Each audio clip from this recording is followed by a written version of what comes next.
get to the reason, or the real reason why we're all here, and that is, of course, I think for most of you, probably the game on Saturday. Welcome, everyone, to this meeting. I'd like to begin by asking Lynette to do roll call. Regent McLean. Here. Regent Tuss. Present. Regent Buchanan. Regent Grabala. Regent Robinson. Regent Krause. Regent Albrecht. Commissioner Christian. Here. Do we have a yes, Shannon O'Brien is representing the governor's office. And do we have Superintendent Juneau? Not yet. Okay. Thank you. Welcome to the table, Dr. O'Brien. Always nice to have you here. At this point, I would entertain a motion to approve the minutes from September 18th and 19th meeting. So moved. Thank you. A motion has been made. Are there any questions or comments from members of the board? Is there any public comment? Is there any public comment? Any public comment? A motion has been made to approve the minutes from September. All in favor, please signify by saying aye. Aye. Opposed, the same sign. The motion carries. Before I turn it over to the campuses for their introductions, I just have one introduction that I would like to make, and that is I'd like to recognize Pete Donovan, who is the Executive Director for the Montana Board of Public Education. Welcome, Pete. Good to have you here.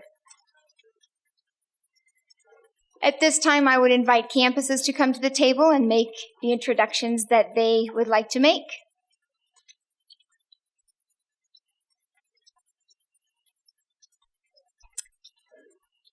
Seeing none, then, what we will do is I would like to slot my time with President Cruzado and let her make her welcomes to her campus.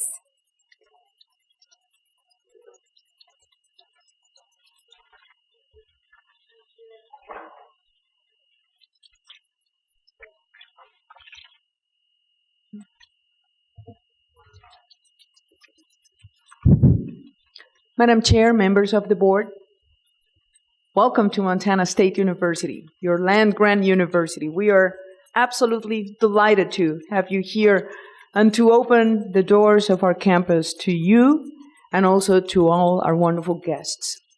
I would like to briefly mention to the region some of the things that have been happening at our campus in Bozeman. First of all, yesterday we had memorial services celebrating the life of an extraordinary servant, Dr. Alan Yarnell, who served Montana State University for almost 20 years in different capacities, including Vice President for Student Affairs, Vice President for Student Success, and Executive Officer. In memory and in love and devotion of Dr. Yarnell, I would ask Madam Chairman if we can pause for a moment of silence.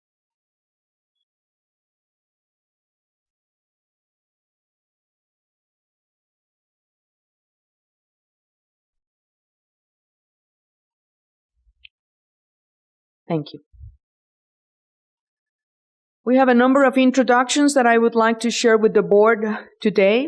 First of all, we have with us our new MSU Vice President for Research, Dr. Renee Rejo-Pera. Dr. Renee Rejo-Pera joined us from Stanford University. In addition to her work as director of 2 research centers and a doctoral program, Rejo-Pera is also the George D. Smith Professor of Stem Cell Biology and Regenerative Medicine at Stanford's Institute for Stem Cell Biology and Regenerative Medicine.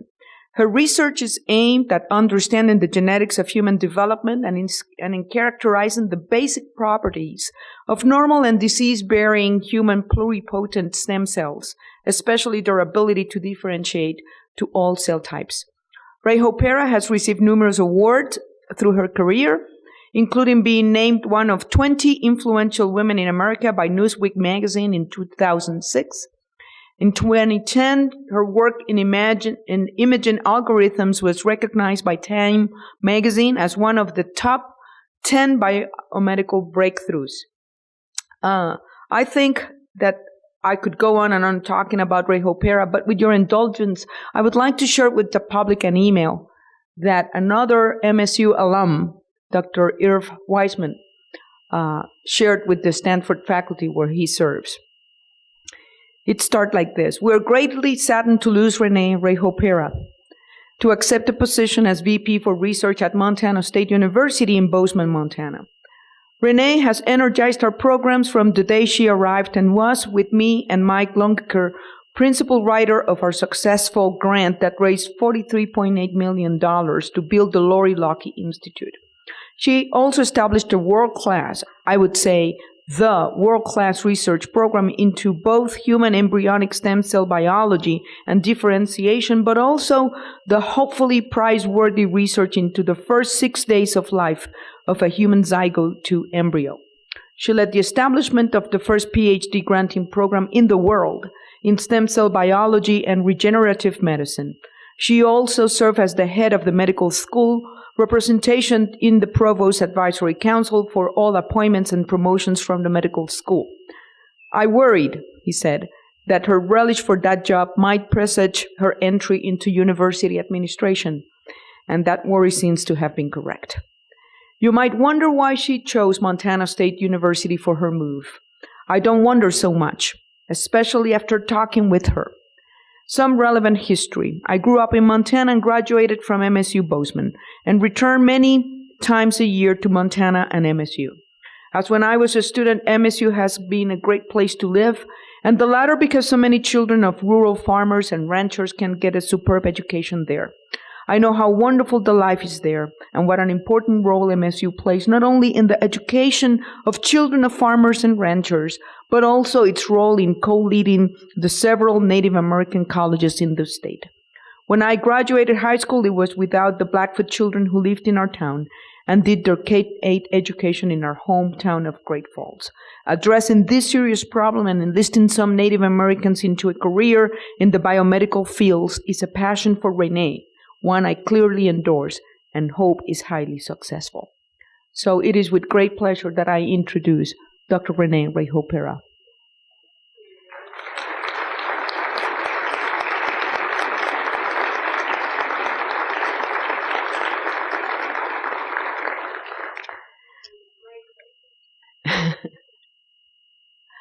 We also have with us Dr. Carleen Hu will be serving as Dean of MSU Graduate School. Dr. Hu has extensive experience in teaching, research, and administration. She began teaching in 1994 in the University of South Carolina Chemical Engineering Department before joining the faculty at Texas Tech University in 1999, where she has served since. She later served as Associate Dean of Research in Texas Tech's College of Engineering before being appointed Associate Vice President for Research at that institution in 2006, then Acting Vice President for Research from 2008-2009. Dr. Hu also recently served as the National Science Foundation Program Director in the Engineering Directorate.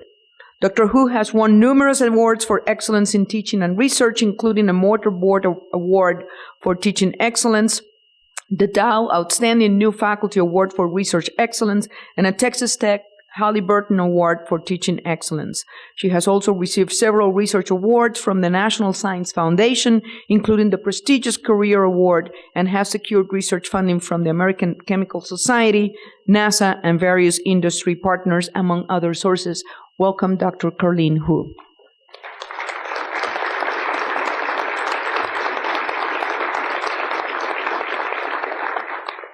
We also completed our search for one of our most important and private opportunities at Montana State University. That is the Director of Extension, and I'm delighted to announce the appointment of Dr. Jeff Bader.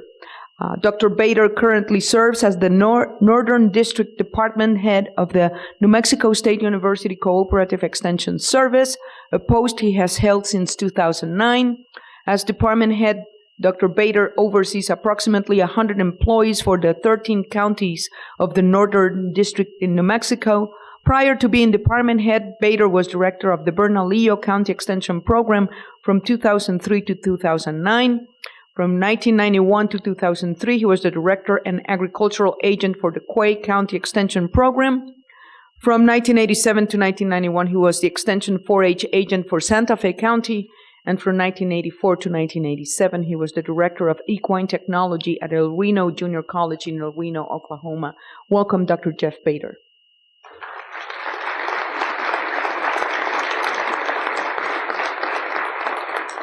And last but not least, tomorrow you will have an opportunity to participate in the inauguration of MSU Blackstone Launchpad, and we are very proud to announce the appointment of Rob Irizarry as director. You will learn a little bit more about Rob. Rob is a very passionate member of the Bozeman community, a very successful individual from Right Now Technologies, who now will be bringing all that information and that passion to Montana State University. Very quickly, as a report, in the area of teaching, research, and excellence at Montana State University, our students have been capturing some of the most prestigious awards in the nation and in the world. I think that it bears to remember our wonderful Joe Teal, whom you know very well as a student regent. He was appointed a year ago as a Rhodes Scholar. He is the second Rhodes Scholar that Montana State University has had in the last 3 years. I think that you might also remember Blake Bjornson, a former president of ASMSU, who last year received a Udall Scholar. Blake, as you know well, is from Whitefish, Montana. Danny Clark, who served as our legislative liaison, comes from Livingston, Montana, and was appointed the Newman Civic Fellow.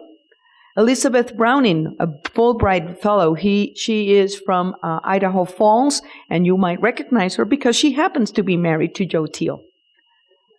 Kevin Murray received the Seidel Scholarship, and Brian Vadheim from Miles City, Montana, became the first ever Marshall Scholar in the history of Montana State University. And what about these wonderful 4 Goldwater Scholars? Alisa Bleem, Natasha Pettinger, Brian Redman, and Matt Sherrick. All 4 received Goldwater Scholar just last year. I need to mention this. Institutions in the nation have to limit their nominations to a maximum of 4 nominees each year for the Goldwater Scholars. That's the maximum that any institution can submit. Last year, Montana State University was one of 4 institutions in the nation that had 4 out of 4. With that, our number of Goldwater Scholars raises to 58, and that places Montana State University as number 10 in the nation. We are ranked with Johns Hopkins University. I think that is absolutely fantastic.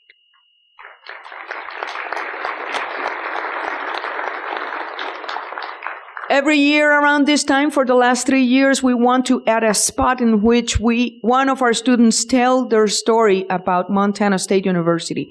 3 years ago, we inaugurated the spot about Engineers Without Borders. Last year, we inaugurated the one about our NASA satellite. I would like to give you a preview of the one that we will be inaugurating this Saturday. They once called Antarctica a dead continent. But I was part of a team from Montana State University that proved them wrong. We pulled tons of gear on skis. They once called Antarctica a dead continent. But I was part of a team from Montana State University that proved them wrong. We pulled tons of gear on skis, 600 miles, so we could drill through 800 meters of ice into a subglacial lake no one had ever seen before. And in that hidden world, we found life. At Montana State University, we lead the way to new frontiers. So much. A lot of information in 30 seconds.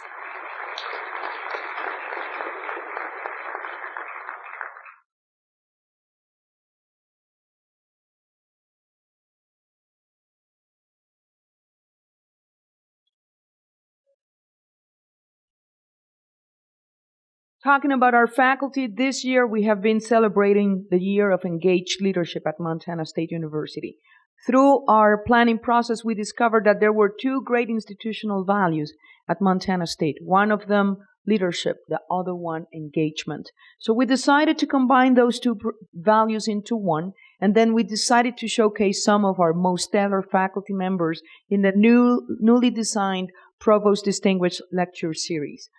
Dr. Breck Walker, a Regents professor from the Department of History, lectured a year ago. Oops, I'm sorry. Last semester, I should say. Dr. Trevor Douglas, another Regents professor, also joined us with a very engaging lecture. And Dr. Ilse Marie, the new Dean of the College of Honors that you recently approved, also showcased her expertise with the students and with community members.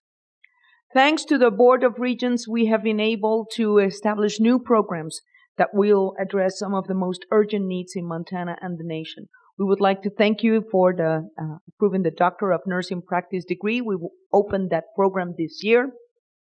We also want to thank the Regents for approving the veterinary medicine program, which is about to be launched, and there is a lot of excitement around the state. And then, in order to make sure that we continue to attract extraordinary students, we just brought back ACT Days at Montana State University last week. They had told me that we were going to attract 1,200 high schoolers, which I thought was absolutely fantastic. Well, we missed the mark. It was 1,500 high schoolers from every corner in Montana came here to learn about the offerings in the College of Agriculture and beyond. I also want to thank the voters of Gallatin County for their extraordinary support. If you remember, 3 years ago, the Montana Board of Regents approved the establishment of Gallatin College with a caveat, and that was that we needed to go to the voters of Gallatin County and ask for their support. Thanks to a generous contribution from the city of Bozeman, for over the last 3 years, City Council had given us $121,000 per year in order for us to establish new programs. And just 2 weeks ago, the voters of the Gallatin County approved by a margin of 67%, a $1.5 million that will go directly to help the students that will continue to make of Gallatin College the vibrant unit that it is at Montana State University. So, mission accomplished, Madam Chair. And just a month ago, we decided to do something new at Montana State University with the first annual One MSU Symposium. We invited our 4 campuses to Bozeman for conversations that lapsed 2 days on the topic of achieving faculty and student success, and that was an extraordinary conversation among faculty, students, staff from all our 4 campuses. And as Madam Chair said, we're here because of the Board of Regents, but we're also here because Saturday is the only day in which President Armstrong and I cease to root for both institutions at the same time. However, one of the main topics of conversations that we have been having at Montana State University is how do we make sure that on that day we celebrate, we root for our teams, but we do that with respect. So I'm very proud of the Bobcat Athletics program because they put together a program this year that it's known as Code of a Champion. And the whole purpose of that Code of a Champion, I think that it will be clear to you, and it will be more eloquent if we just watch this little video that they have been showcasing and that you will have an opportunity to see in our board on Saturday.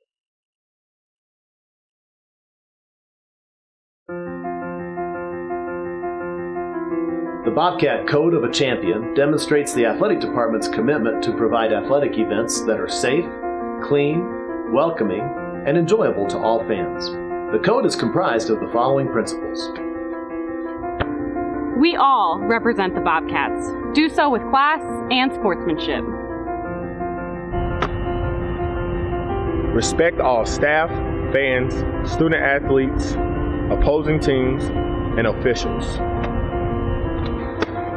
Cheer loud, but in a respectful manner that avoids obscene and abusive language. Refrain from behaviors that are unruly and disruptive. Demonstrate responsible behavior while consuming alcoholic beverages. Respect all facility and event staff personnel. Thank you for being a champion.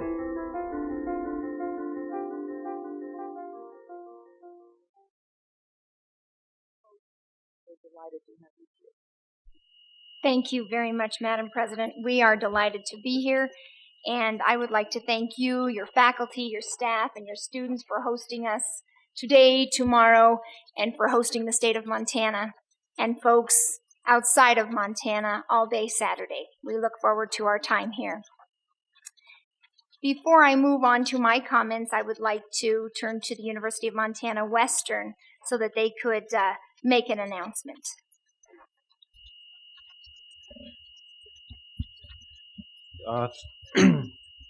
Thank you, Chair McLean. For the 5th year in a row, we're very proud to announce that University of Montana Western faculty member has been chosen as the Montana Professor of the Year by the Case Carnegie Foundation. So with this, her name is Sarah Glasgow, and she's a political science professor, and we're very proud of her accomplishments. And we believe that a lot of this has to do with the Experience One scheduling, giving our faculty a chance to really have the time where they can do great things with their students in their classroom. So thank you. Thank you very much, and please extend our congratulations to Sarah, as well as to all of your faculty and staff and students.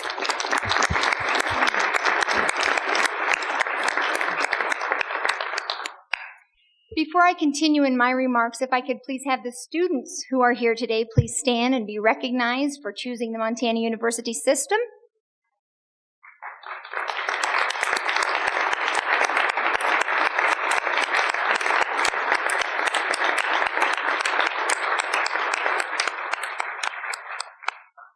Thank you for being a part of this important governance opportunity. Students, very nice to see you and have you here. I'd also like to thank Lynette and Amy once again for taking care of all of the logistics and making sure that we as a board get here without issue or concern. Thank you so very much for your due diligence in making sure all of that happens. We do have a very busy agenda, and I would ask that all of the folks around the table and all of the folks in the crowd be diligent and mindful of the agenda so that we make sure that we can give each of the issues on the agenda adequate time and deliberate, meaningful conversation. Regent Buchanan is nearing the end of his term.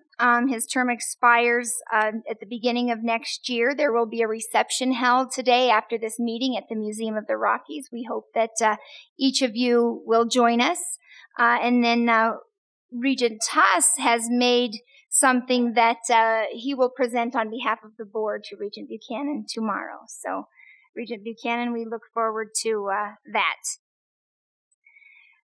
It's very important as we move forward, and it's exciting as we move forward as a board, to recognize, I think, what are our 3 areas of focus at this time. We're growing dual enrollment to save Montana families and Montana students dollars, and to decrease time to degree, and to ultimately grow our retention rates, and grow our completion rates.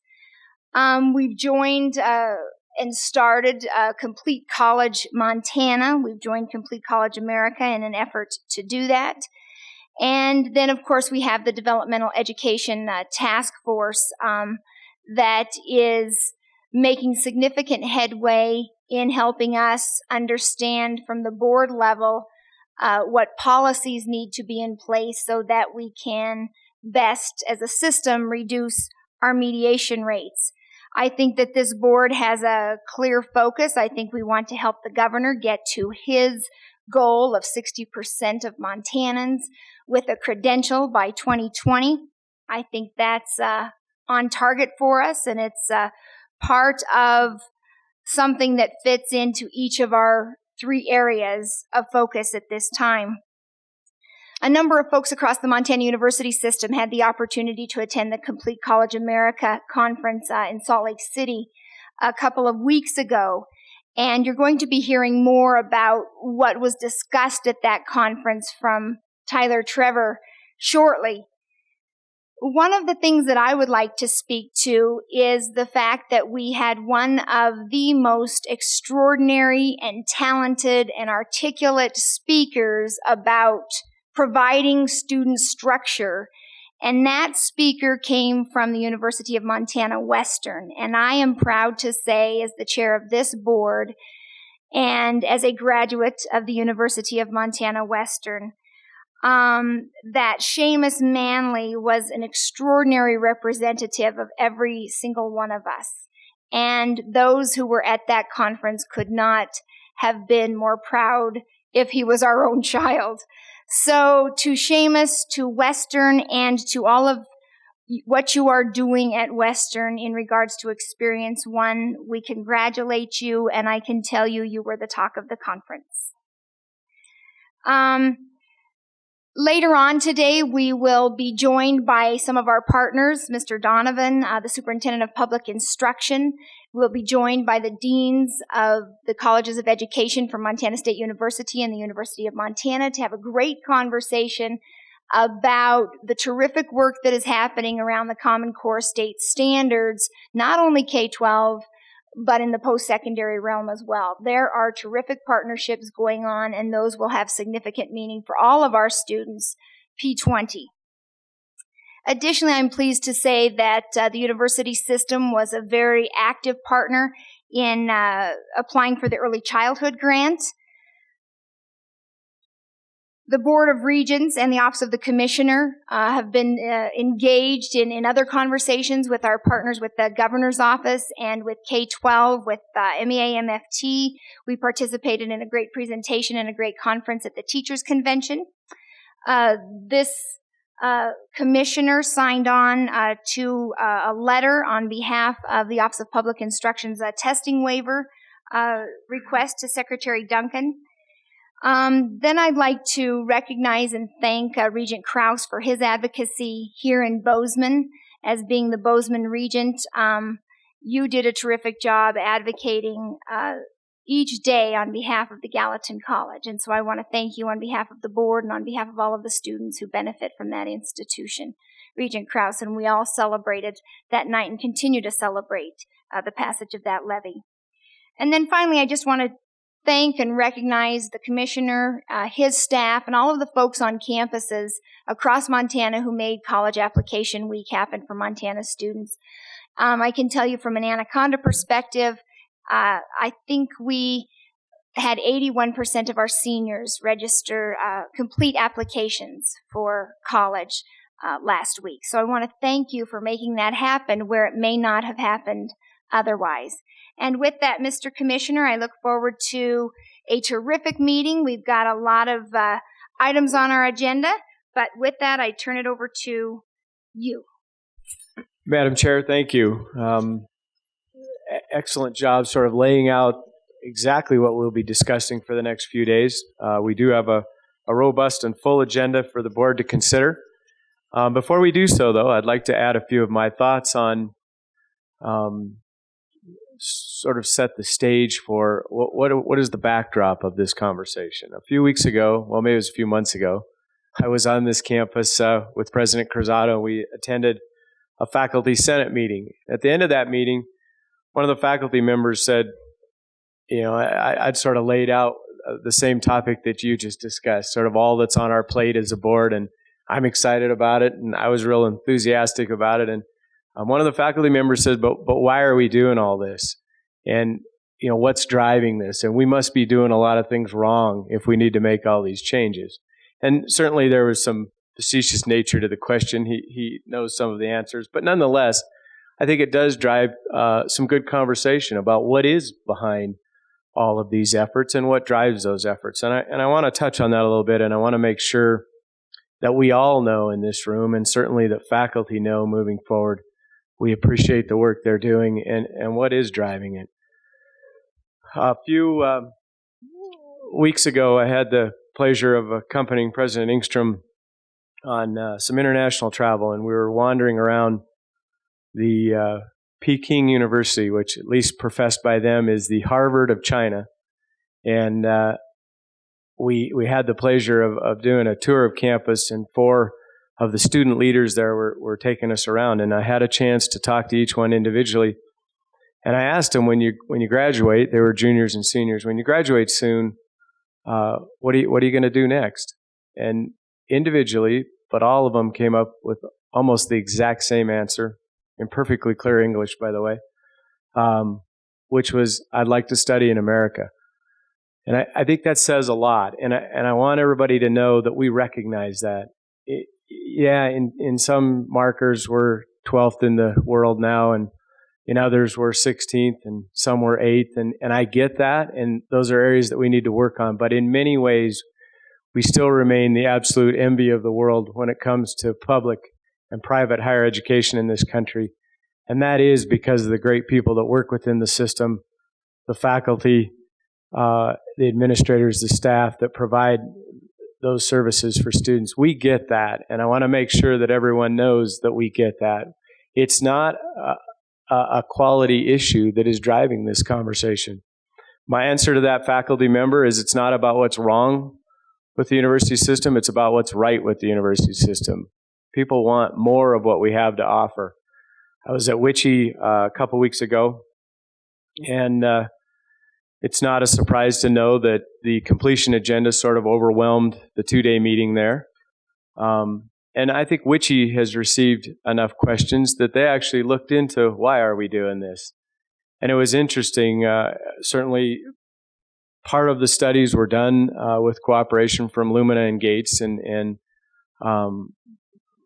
there was a speaker there that talked about some actual data studies and research that's done exactly to that. I know sometimes whether it's President Obama or Governor Bullock, when we say 40 to 60 or Oregon's challenge of 40-40-20 and the various things, they sound somewhat anecdotal. And maybe the target has so far to go. We're not talking about a 0.5% here that we throw out 40 to 60 and it seems like what's driving that conversation. But there's a lot of research driving that conversation. I think the best minds in this country, whether they're economists or whatever their field of prognostication is, there's a lot of people that know we need to, as a society, with a modern technical society, have more people with some form of post-secondary education. And that is a lot of what's driving this. Now, the study, I think, went on to prove a lot of that. The study also talked about 2 other things which seem very basic, but they're interesting. The study also said, you know what, it turns out there is an extremely high correlation between what we say we're going to teach students and what they learn. Our journalist students know a lot about journalism when they leave. Our law students know a lot about the law when they leave. Not when they get there, Zach, when they leave. The correlation is extremely high. It also turns out that the correlation between what we say we're going to teach and what businesses want is extremely high. Our engineers leave certainly with the skills they need to enter the engineer field. Now, there's conversations about how can we get more hands-on experience and internships, and there's lots of things we can do. But we are doing a good job meeting those needs. It's about what we're doing right, and I think that's important. There's 2 sort of flies in the ointment to that. I think affordability is at the top of the list, and that, a lot of the conversations we had this morning with faculty about options and choices and how all these things come together, we didn't talk about it a lot, but the undertow always kind of comes back to affordability, and I think that has been driving the conversation. The other thing that really drives the conversation is just the pure demographics within the country right now. The truth is, that doesn't bode real well to get from the numbers we're at to the numbers we're at without a lot higher retention of the students. As President Cruzado spoke to yesterday, we need the person in the middle to graduate, we need the person on the right and the person on the left, and it's the only way we can get there. And so we really have to use what cards we're dealt, what resources we have, and do a better job of cultivating those students to get to the finish line. It's sort of the only way we can get there. And we need to do so where a broad band of Americans can afford to do that. And, so as we move forward in the next couple of days, talking about all these things that are on the table, I just really want everyone in the room and those around the state that are watching to know it's not about what we're doing wrong. It's about what we're doing right, what we've done right, and the absolute incredible need and value of the students that we produce to move into society, both for societal reasons and economic reasons. And I think we can get there, and it's us all pulling together to get a larger number of those credentials and degrees awarded, both for the students that they serve and the economy of the country. So that's where we're headed. We do have a robust agenda, and I just want to set that as the backdrop. So when we're talking about Complete College Montana, that's why we're talking about it. And when we're talking about prior learning assessment or dual enrollment or developmental ed, that's why we're talking about it. We're talking about it to make that opportunity available to more and to meet the challenges raised by our governor and our president and others around the country, to meet the needs of this country through public higher education, to use the dollars that are given to us, entrusted to us by the legislature, to meet the need of public education. So I really look forward to the agenda in front of us. I will move on and ask Tyler if he would please give us the fall enrollment and then an update of the Complete College Montana discussion.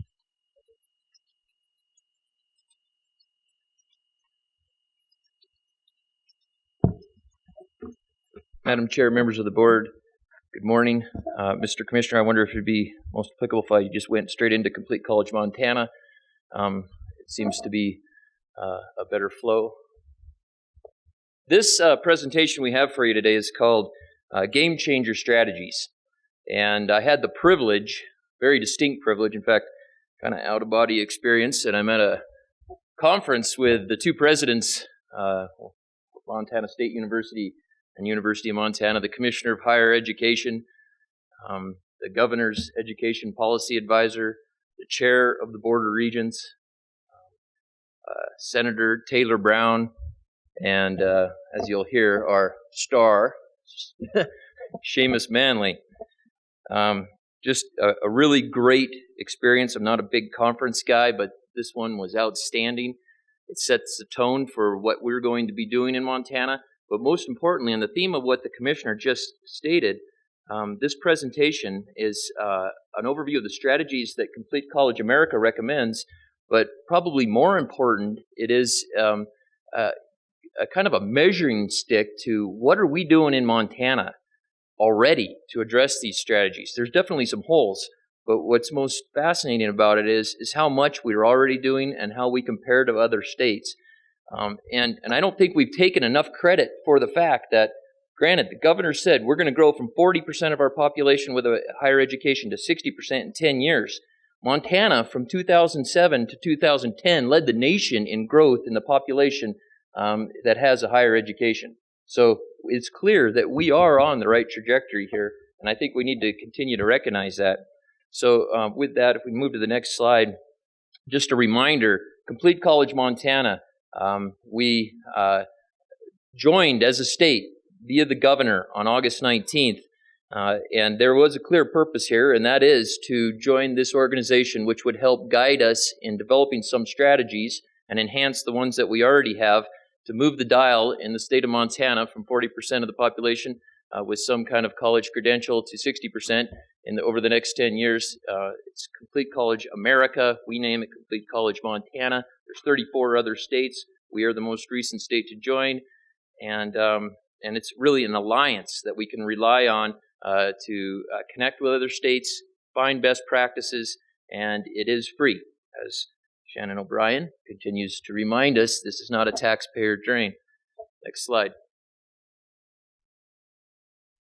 I've put in front of each one of the regions, and unfortunately I only had 7 copies. If one of you could hold it up, it's blue. It's a 33-page document. Complete College America has this on their website.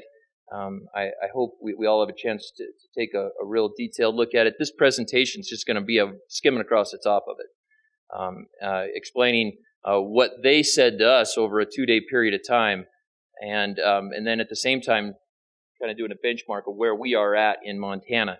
I very much would hope that Shannon, the two presidents, the chair, and the commissioner add in at any time in this presentation to what I may have forgotten or what really stood out to you during the conference. But they come right at you with, we're only going to tell you 5 things. There's 5 strategies. And number 1, performance-based funding. Number 2, co-requisite remediation. That needs a lot of explanation, but we'll get to that. Number 3, full-time is 15 credits. 4, give students some structure. And 5, guided pathways to success. Both of those last 2 need a little more explanation, and that's what we're going to dive into here. So on the next slide, I would take the rest of the day to go over the data that these people give us behind these strategies. So don't think that they just come at you with, oh, here are some good ideas. They have a lot of data-driven evidence that these strategies are moving universities and university systems across the nation. And so I'll kind of push that aside and move on to what those strategies are and how we're doing. Performance-based funding. Boy, if we could have back up 6 months, we would have called this outcomes-based funding. It is so much more about outcomes than it is performance, and the nuances between those two terms are important. I'm probably not articulate enough to explain it, but when I heard it at the conference, it really resonated. And so you're probably going to see nationally, this is going to be called outcomes-based funding. We're in it with performance-based funding. The legislative, the college affordability plan has that language, and so we'll probably stick with that term. Nonetheless, the Complete College America strategies tie funding to progress and success. Always compare campuses to themselves. I forgot to put that one on here, but it's not about a comparison or competition between campuses. It's a competition with an individual university trying to make improvements. Provide unambiguous small set of metrics, 5 to 6. Differentiate metrics by mission. We didn't do that in our short-term model, and we purposely didn't because we had such a short period of time. We stuck with retention rates and completion numbers, not graduation rates, counting of completions. When we go forward with a long-term model, this is a very important attribute, and I would really look forward to the time when we can have a little bit more time set aside to talk to the board about the long-term progress we're making on developing that model. We have a steering committee, just to remind you. It's made up of faculty and staff, representatives from all campuses, and we are very focused on those metrics by mission. Reward success for underrepresented populations. This is a best practice throughout the nation. Weight metrics for low-income students, for instance. Be inclusive in the development process. And they probably emphasize that the most, that you can save so much time from the beginning by getting everybody who is invested, the stakeholders, working in and being real contributors to the process. And we are making a concerted effort to do this. I know we can do more, and I'm sure there's faculty, for instance, that feel that we haven't done enough. But I'm standing here as the person that's in charge of getting the job done, at least in terms of the commissioner's directive to me. And I want to find more ways to get faculty involved. I honestly say that, and I can say after working with Bob Makwa is a great example. I really enjoyed it. I forgot what it was like to work on a campus and be able to interact with faculty, and it is probably some of the most rewarding times I've had working with data. So, on the right-hand side is the steps that we're doing. I kind of covered those at the same time I talked about the CCA strategies. So I think it's all right if we move on to the next one now. Co-requisite remediation is what they call it. Think of it as everything to do with developmental education that's been wrong in the past that we need to fix going forward. And they strongly tell us that the model that we have is broken, that you can find data anywhere to demonstrate this. And we have data that says students that go through remediation are far less likely to ever graduate. Far less likely. So they say, provide remediation as a co-requisite, not a prerequisite. What does that mean? It means at the same time you're taking your remedial math class, the second half of it, for instance, is your college level math. You might be a 5-credit class. You're probably going to be in there longer. You probably have to do some stuff after class with groups, but give it to them all at once. There are, and I made a big mistake when I said the group of people that also went. I left out John Seck, and John, I profusely apologize for that because John is probably the expert in about half or more of these strategies, and he could tell you a whole great bit of detail about what we heard there and really what we got going on here in the state. Align mathematics to your program of study. This one really resonated with the group. College algebra has been the coin of the realm in terms of what students are required to complete to move on, regardless of your major. Sociology, you got to have a college algebra to continue. They question that. They question it big time. And Denise Juneau, your chair is up here.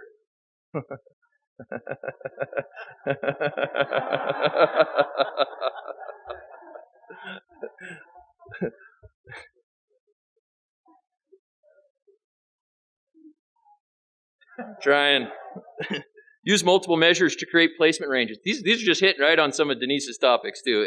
And so what are we in the university system doing? Well, we've already had a developmental task force over the last year working on strategies. Those strategies, again, John and Deputy Commissioner Neil Moisey heading up that effort. We have a list of recommendations. We're entering into the implementation phase, actually, of those implementations. We have more work to do here, no doubt. We have to raise the awareness, and if everybody in this room could have heard what they were telling us about aligning mathematics to a program of study, I don't know if anybody would leave the room thinking that was hogwash. It sounded right on the money.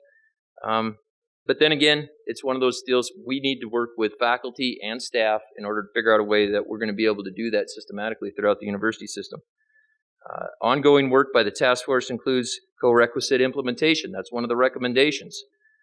MUS must work better to align, and that's what I've been saying, the alignment of college math requirements with the program of study.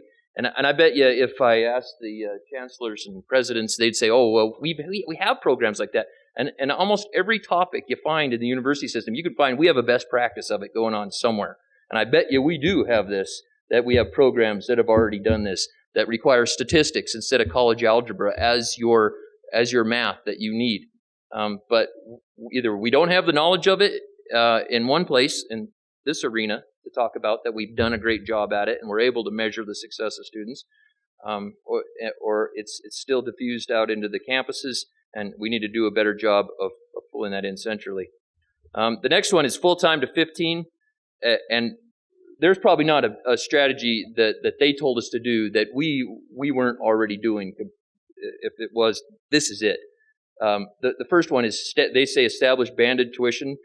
They meant a flat spot, charge the same amount for students taking 12 credits as you do 18. Well, that's been a strategy of the university system since, heck, I don't know, as long as anyone around here can remember. And we don't fly that flag, and we don't swing it enough. President Cruzado, when she arrived, really recognized that. And I don't know, your freshman 15 speech, they have a website that is totally dedicated to taking 15 credits, shows you how much money you'll save.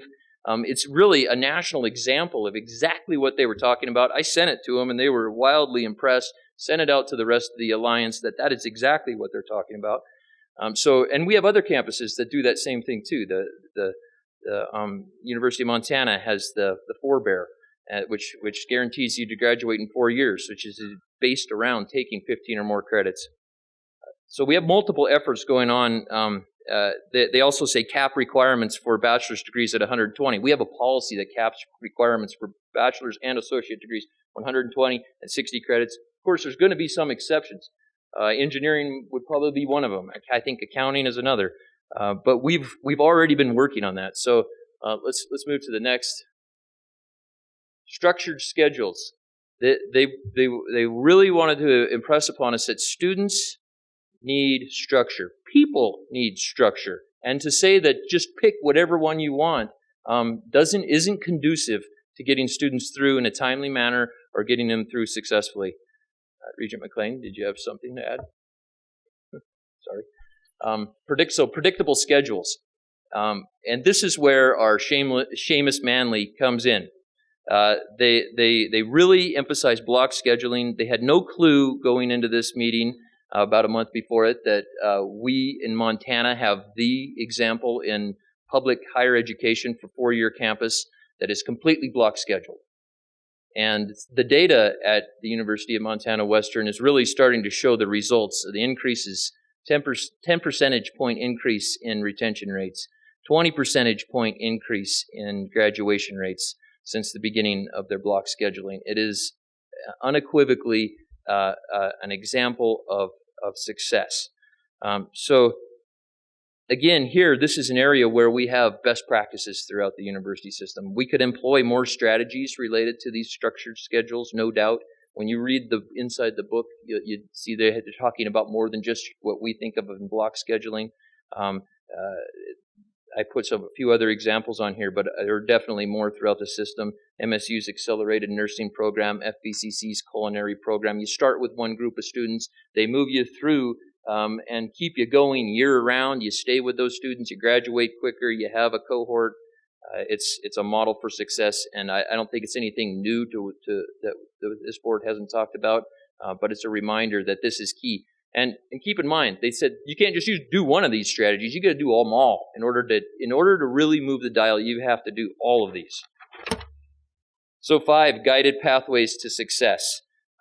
It's kind of follows on structure, is to give people a map. This one sounds like a no duh, but there are some intricacies here and some really good ideas. Preparing the clear path to on-time completion based upon the map of the classes that you need to take per semester. Do it using electronics, technology. Our degree audit systems that we have in the system are a good example of that. We've worked hard, and I know that the whole MSU side has adopted DegreeWorks, and is a system, and we've had it demonstrated for the board here, where you enter in what your major is, and the classes that you've already taken are populated in there, and it'll tell you how far you need to go for any given major, and the exact classes you need to take each semester. That's the type of kind of on-demand information through technology that is highly recommended. Combine that with intrusive advising, get the counselors involved. Don't allow students to just drop classes without having someone there to say, look, if you do that, it's going to blow up your map. You're going to be there for 5.5 years if that one class doesn't get taken. And how you put this stuff in place it isn't easy. It takes resources, and it takes some serious connection between the students and advisors. But again, that's where this alliance of the 34 states. We have some states that are ahead of us, and we're probably ahead of some of the other states. But we have some big-time opportunities with Big Sky Pathways, for instance, the pathways that tell students in high school that if you take these welding classes and then you combine them with a few math classes, you can go over to Helena College and complete your welding degree in a year. Those pathways are being developed and are already in places in some areas. But again, more work to do. But we're very much headed in the right direction. Now, this next slide, when we joined Complete College America, the governor wanted to make dang sure that we could shape it how we wanted to, that we weren't going to be told by a national organization necessarily what was a template path for us to obtain this 60% of our population with a higher education credential. And from Shannon O'Brien to the chair to Denise Juneau, we've heard from everyone that dual enrollment is a state issue, and this should be a strategy connected with Complete College Montana, and it is. No doubt about it. We've received $1 million in funding from the legislature in a combination to grow dual enrollment and workforce development. Majority of that money is being dedicated to dual enrollment. We are funding campuses based upon outcomes. When they increase their dual enrollment each semester compared to the previous semester, we fund them a certain portion of that $1 million. We'll be doing that for the next 3 semesters. I think this is a topic the board is going to want to see outcomes and results on, and how campuses are doing.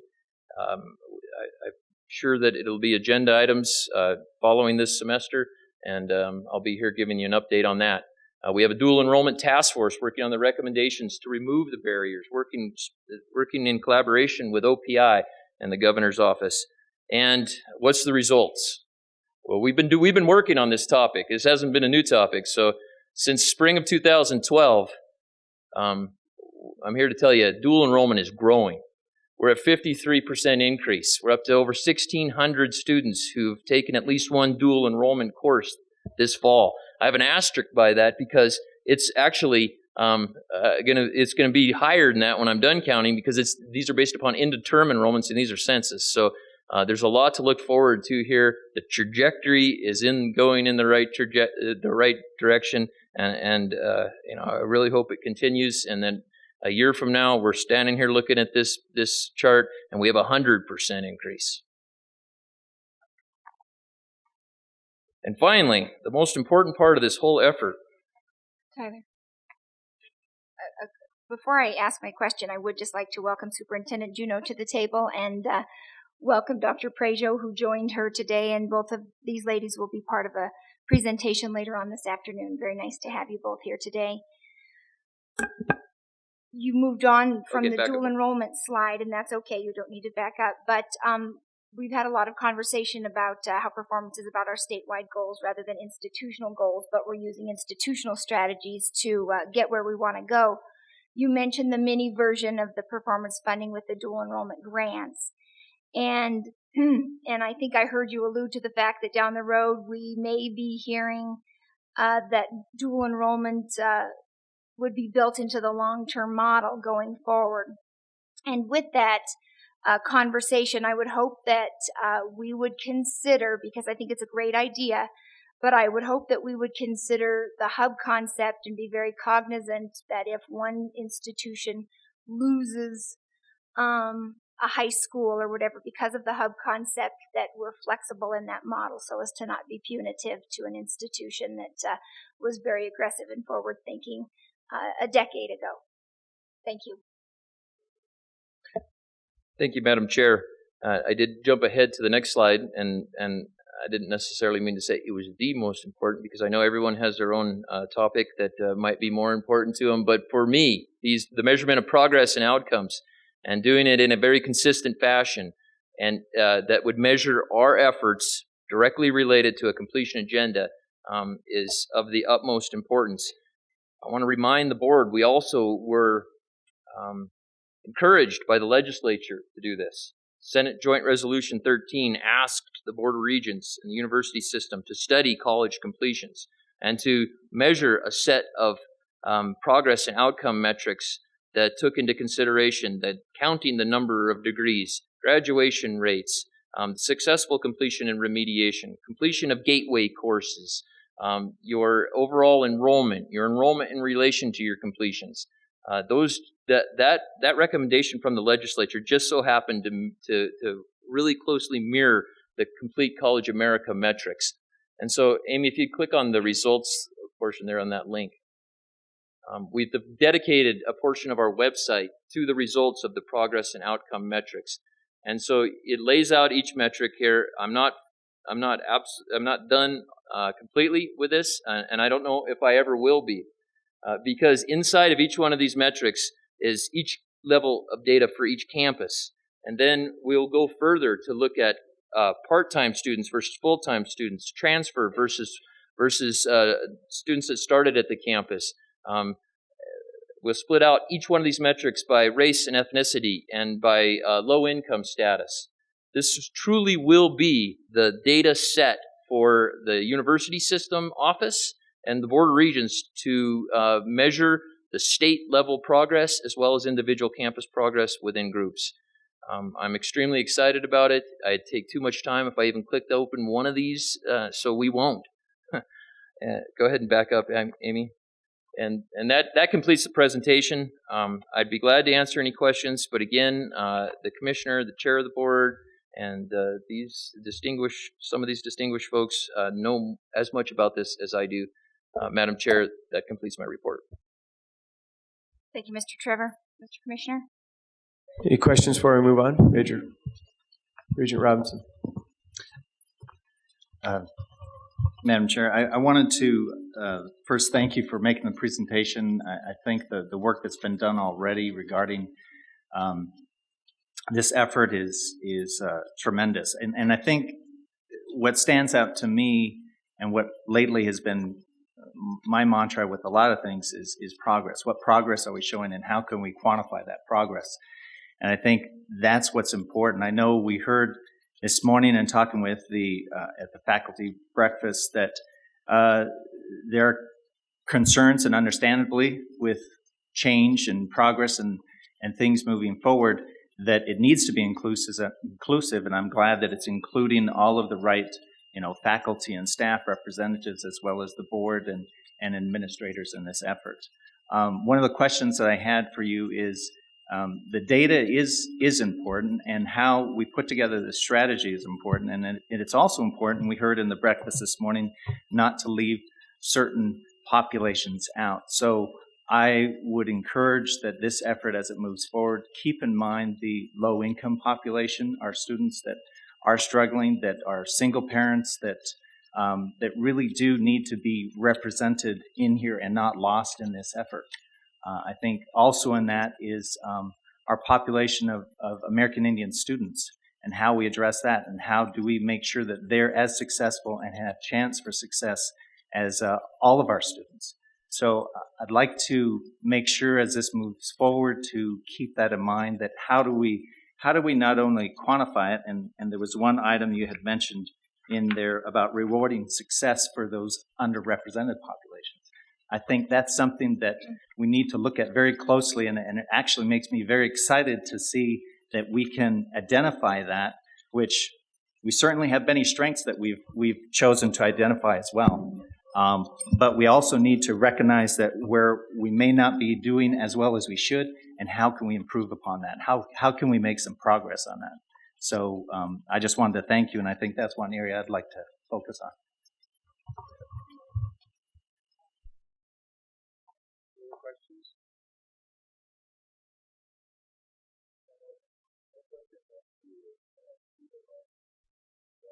About what the average number of credits high school students that are currently in that program end up with upon graduation. Do you know that number? Madam Chair, Regent Tuss, I don't. It is something we can calculate, but I'll put it on my list and I'll get back to you.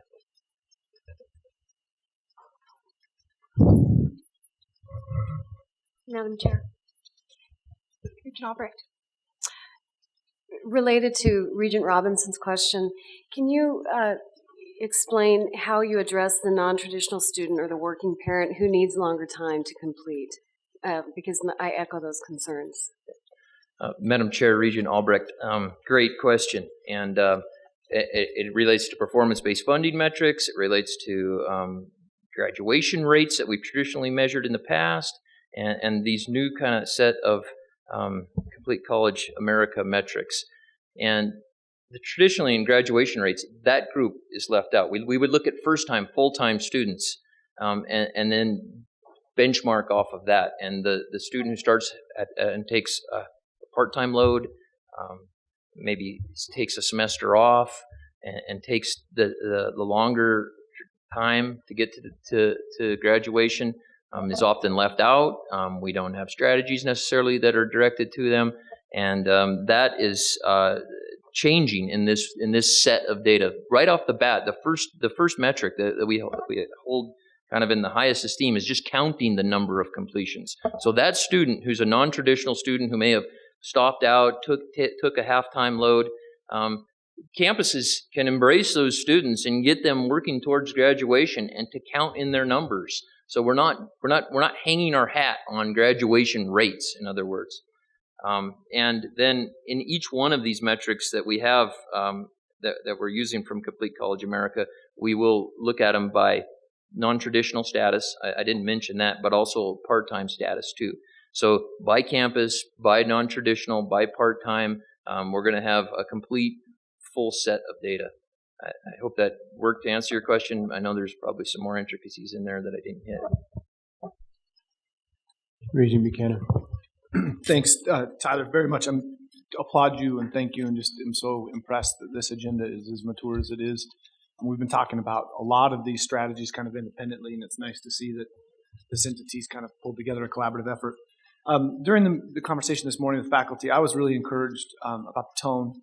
I thought it was fair to articulate that there's often resistance towards change, and the question as to why do we do some of these things was on the table. And I think as the public and taxpayers and legislative branches and governors increasingly recognize that they have the right to be a partner in the process of higher education as they fund such a large chunk of our funding, I think that the level of accountability and the encouragement to make progress towards some of these outcome-based strategies is very apparent to me that we need to do it. And the tone and the leadership provided by the members of faculty senates on campus that get that and kind of have changed from the tone what I perceived 3 or 4 years ago was very resistant to even embracing the conversation, to saying we are partners with the greater states and citizens of the state with these type of strategies. So thank you, and your enthusiasm and organization of this conversation is certainly helping move it forward, Tyler. Thank you.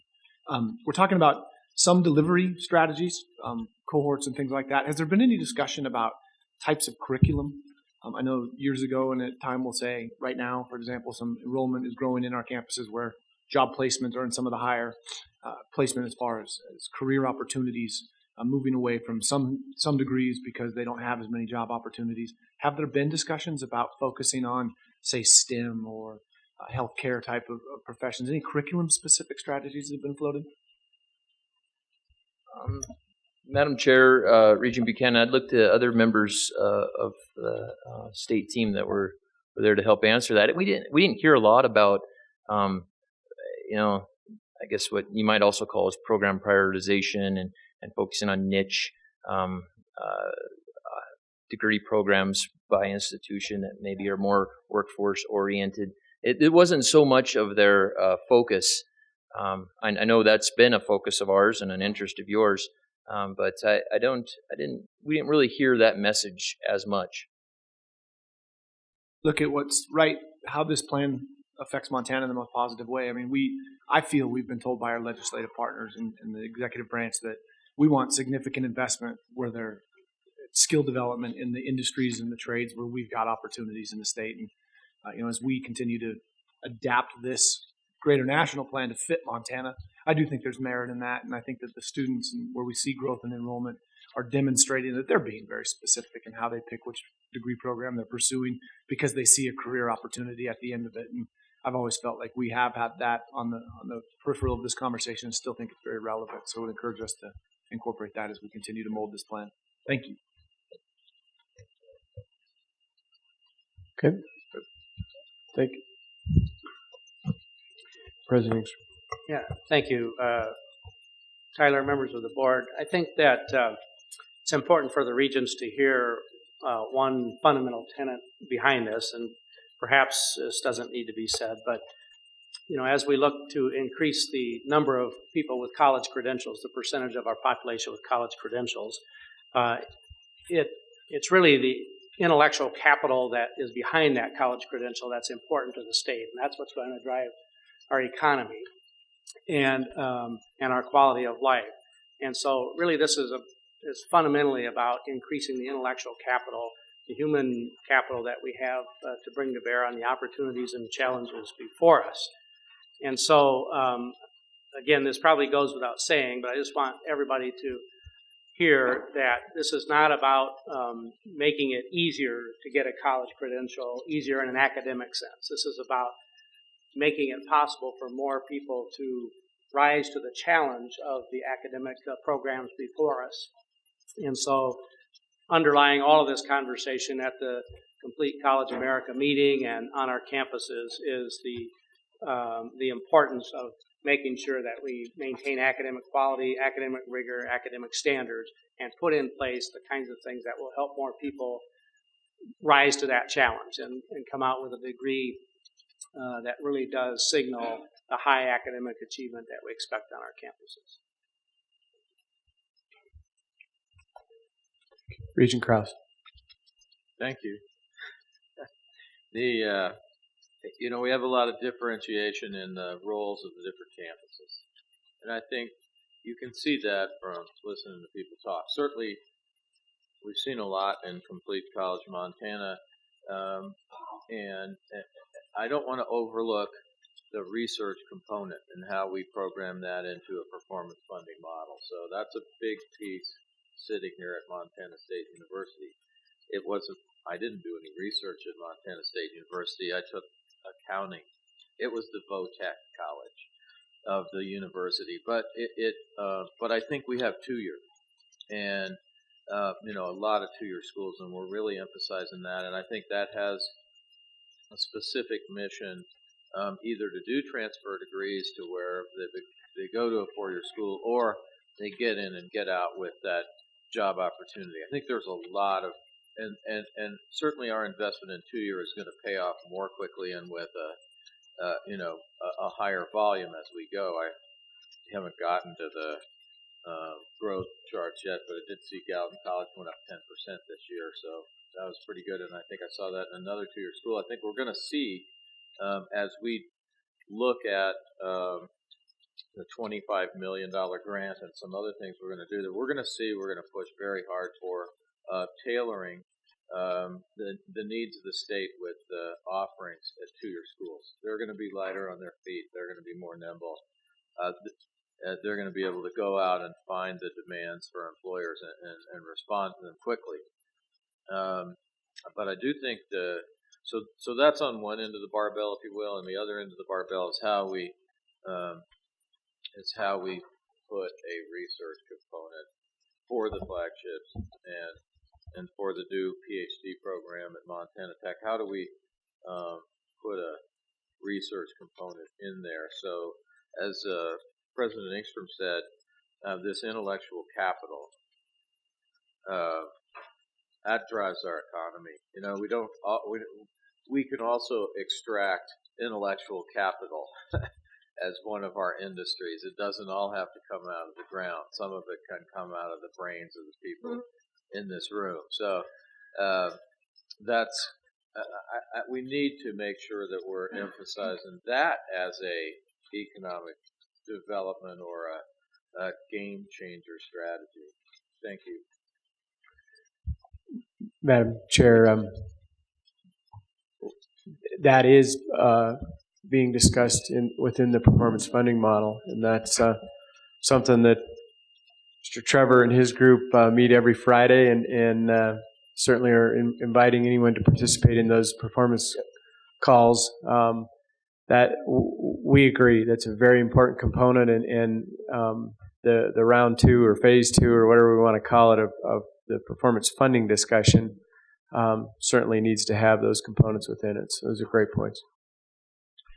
Madam Chair, there are further questions. Regent Regalia. Trevor, great work on all the presentation behind CCA. Just one question on dual enrollment. Can you break out for the board and send us a follow-up email on where dual enrollment participants are coming from? Madam Chair, Regent Regalia, absolutely. Will do. Dr. O'Brien. Madam Chair, Regents, Amy, could I have you put up slide number, I believe it's slide number 4. That's the one with the data-driven strategies. I just wanted to move back quickly to the part-time students and traditionally underserved students. One of the points that was brought to our attention, and quite a bit of data is there on the bottom right-hand slide, part-time students rarely graduate even when given twice the time. That block scheduling, it was mentioned by our student Seamus Manley and others that when they have a 3-hour morning block, they are more and they know that and they can plan on that. It's much better for their employment that they don't have each semester have to have a 9 a.m. class and then a noon class and then something other than that. So it's better for them often to continue that work. So I just wanted to point that out as well. There's a law of diminishing returns. After 6 years, students are significantly less likely to graduate for the 4-year degrees as well. So that's something that we should keep in mind.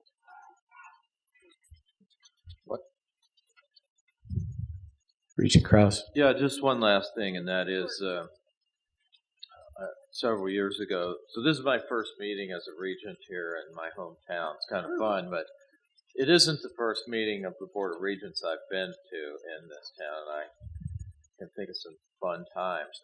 But one of the times I met, the community met with Commissioner Stearns and President Cruzado, and I got up and talked about night classes, the urban university, having these schools take on that flavor where you take classes on the weekends, you take classes at night, and that is going to be critical to these long-term students, these students over traditional ages, switching the model a little bit from just this, the old school model to something that you see in big cities that are used to meeting the needs of a variety of populations. And I did want to point out, I saw something from President Cruzado not too long ago that starting in the spring, I believe, we're going to have here at Montana State University a core curriculum night classes.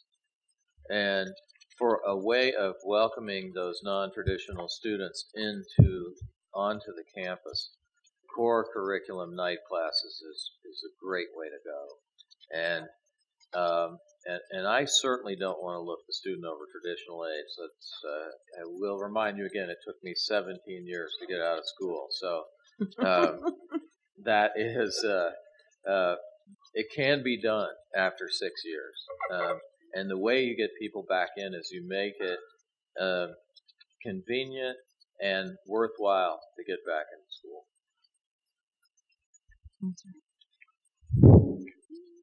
I think we're good. Madam Chair, President Cruzado. Yes, I think that in all of these conversations, we also need to step back and take a look at this from perhaps a philosophical point of view and a point of view about process. And that's why the conversation this morning with the faculty members was so valuable. And I want to thank Bob Makwa for framing it for us in the context of change. And change is scary. And change is scary because it signals a sense of loss. So the challenge moving forward is how can we frame this conversation in terms that we do not oversimplify the terms, right? In which we don't go into saying, as President Engstrom said, that no one here is talking about diluting content. Our students want and deserve and need for us to have very high expectations. At the same time, we are being confronted with a total new aspect in society in which, through technology, apps, etc., things are very easy to accomplish. It's a very customer-oriented society. Are there some things that we can learn in order for us to keep that same level of quality, but still give the students the tools to be successful?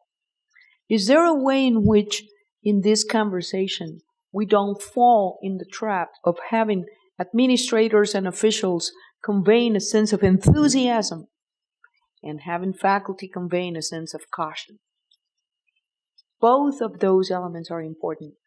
Can we sit around the table and let's say, let's do what's right for our students, let's do what the state of Montana needs? And in that context, I wonder, Mr. Commissioner and Madam Chair, I think that we would benefit immensely if we could invite the people from Complete College America to come for a full day of conversations with our faculty and staff. And perhaps it's a full day in Missoula and a full day in one of the locations of the MSU campuses, so that faculty, students, deans, associate deans, parents, anybody who's interested in this conversation can have an opportunity to ask those questions, to challenge the conventions that we are being challenged now when we talk about giving credit for prior learning. Well, that's new, right? How can we do it in a manner that respects our traditions for quality, but also that is attuned to the needs of our students and our communities today? And I think the people from Complete College America, they have a lot of data, they have the anecdotes, they have the knowledge that they can use to answer our questions. And I just need to say that Tyler has done a spectacular job and represented the state of Montana so well. Thank you. Thank you, Madam President. He has indeed, and I will tell you that there are, I think, aggressive conversations happening, I think, between the commissioner and I think between folks at Complete College America about making exactly what you said happen. And one of the ones I think that's materializing a little faster than others is the math conversation, and beginning to have a different math conversation around the table and around Montana with math folks and the math folks that we heard from at Complete College America. So your point is very well taken. Madam Chair, we'll have many more conversations about Complete College Montana, many forums to discuss this. Those conversations are underway, and this is a conversation, the beginning of it, not the end of it, for sure. So it'll be an inclusive process and one hopefully getting to where we want to be as a state. So, Tyler, thank you very much for your work on this. Madam Chair, next item on the agenda is the campus reports. Enrollment. Oh, you want to go back to enrollment? Let's go back to enrollment.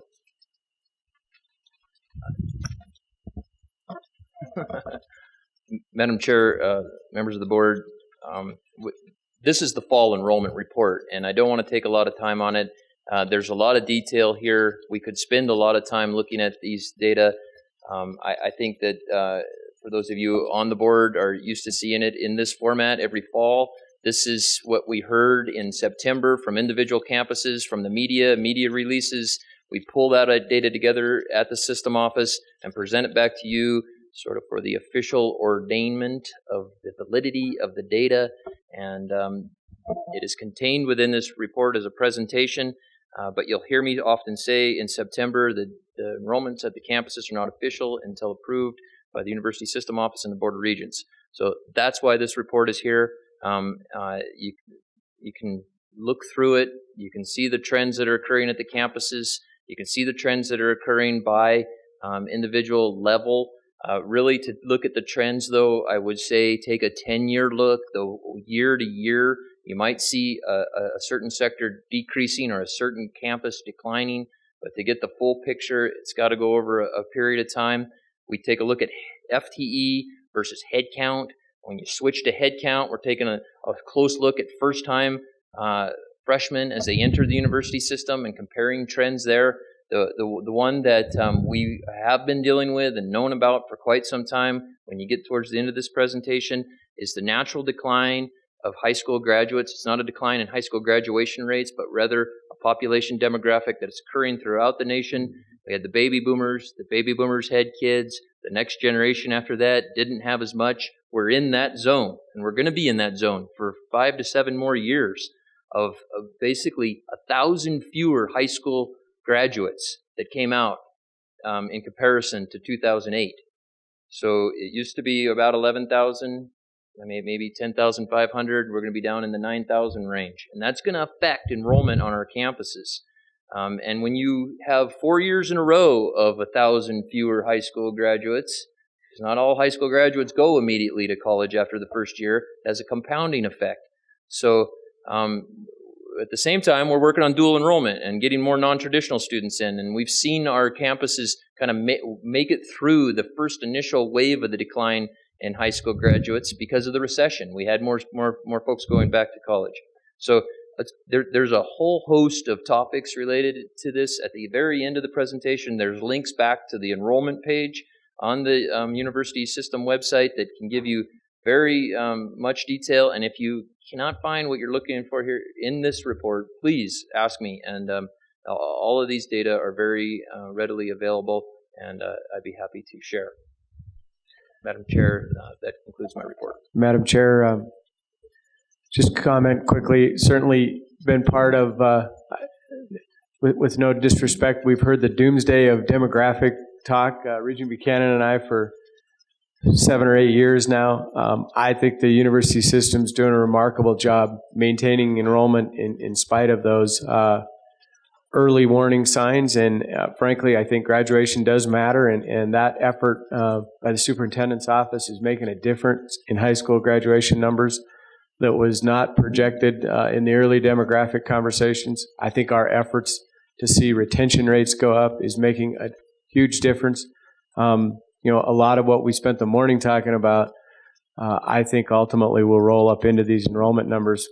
And maybe I'm over optimistic, but I continue to be extremely optimistic about our enrollment moving forward. And I think the efforts underway from the P20 arena are making a difference. So I applaud all the efforts going into the numbers. That is really an amazing graph when you look at it compared to the conversations Todd and I were part of 6-7 years ago when we were looking at just pure demographics. I think we've come a long ways, and I think we've done it as a state throughout the spectrum of the effort that's happening. So I appreciate everyone's work there. Regent Buchanan. A couple quick thoughts. The demographic issue, as you said, it's pretty elastic. It's been changing quite a bit.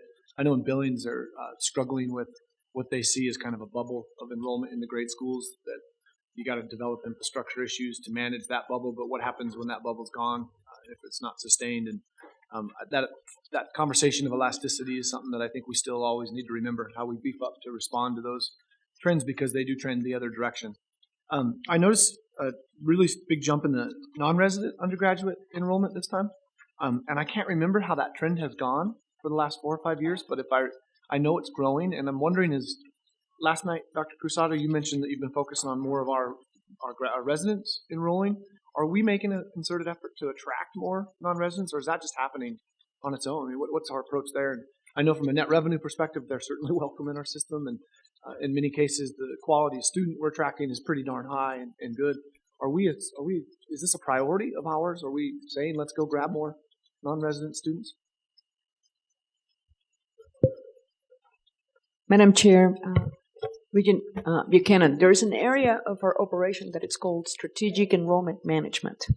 And that's exactly the type of questions that we want to ask. So what's the profile of the student population that we want to have? What composition do we want to have in terms of residents and non-residents, in terms of graduates and undergraduates?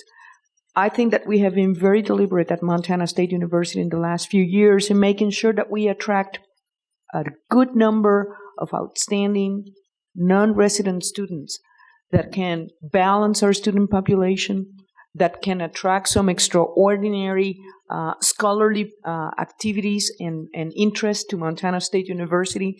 I always like to talk about Regent Teal, as that was one of the cases in which we went after that type of a student and take a look at what happened, right? 4 years later, we have a great leader, someone who had an opportunity to serve in the Montana Board of Regents, and also who culminated as a Rhodes Scholar. That's the type of student that through careful analysis in our admissions office, and I saw Rhonda there, we make those decisions in a very strategic manner. At the same time, I always like to say that the name of our institution starts with Montana. We are Montana State University, so I also want to make sure that we go out to the communities that have strong affinities with the university, particularly to those programs in which the institution has shown excellence, and that we tell them that Montana State can be their university of choice. Here's an interesting fact. When you take a look at the freshman population in the University of Montana, it's something like this. 14% of all freshmen will go to University of Montana. 14% will go to Montana State University, and 14% will go out of state. So the question for us is 42% of our senior class are going to college. Can we try to do a better job in making sure that 14% that leaves the state consider staying in state, not only as students, but also as they graduate from Montana State? Finally, we were having some conversations earlier this week. One area of non-resident students that we seldom talk about is the sons and daughters and granddaughters and grandsons of alumni who have left the state and now live somewhere else, but they want to come or send their sons and daughters and granddaughters here to Montana State University, or to University of Montana for that matter. But we don't have a legacy program. So for all intended purposes, those students will be categorized as non-resident, but there will be some very strong roots back to Montana. President Engstrom. Thank you, Regent Buchanan, members of the board. You know, a number of states around us over recent years have gone through very substantial cuts in their state budget, the state of Washington, the state of California, and others. And so they have really had to adopt as a broad strategy the aggressive recruitment of non-resident students to really just from a budgetary perspective. We as a state are in a different position. Our state, our legislature, our policymakers have wisely seen their way to hold the state appropriation in pretty good shape, and as we all have seen in this last session, in historic amounts. And so we have not had to, like other states, adopt the broad strategy from strictly a financial sense to go out and recruit those non-residents. Instead, I think, as President Cruzado was implying, a more strategic approach to recruiting non-residents is available to us. And so if you look around the Montana University system, there are many programs that are quite distinctive that attract non-residents to our campuses in what you might think of as disproportionate numbers. I'll use the equine program at Western as one example. It's a program that really does attract non-resident students in high numbers relative to the general student population. The forestry program or the wildlife biology program at Missoula. And Don, you might have a program that you want to mention as well. Petroleum is one that attracts non-resident students in disproportionate numbers. And so I think because of the support that we have enjoyed from our legislature, we can take a different approach to looking at non-residents than some other states have had to do. And I think it's a more healthy approach, actually.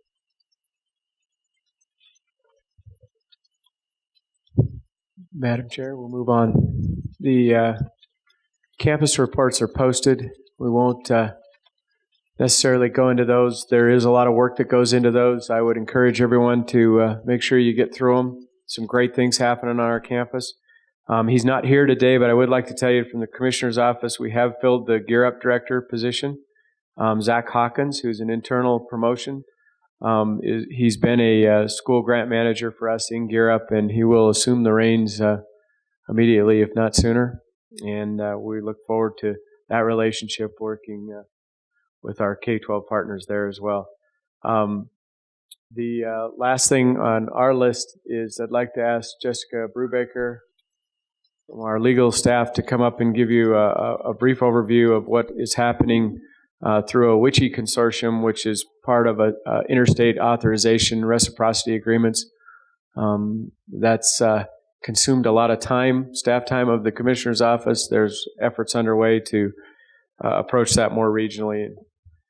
Jessica can tell us about that. Madam Chair, members of the board, the State Authorization Reciprocity Agreement, which is called SARA for short, is a national initiative that would make distance education courses more accessible to students across state lines and make it easier for states to regulate and institutions to participate in interstate distance education. The SARA initiative grew in response to the U.S. Department of Education program integrity regulations that were issued in October 2010. These regulations set forth minimum standards for states in authorizing institutions that offer post-secondary education programs within their borders, and a requirement for institutions of higher education to be authorized in every state in which they have a presence.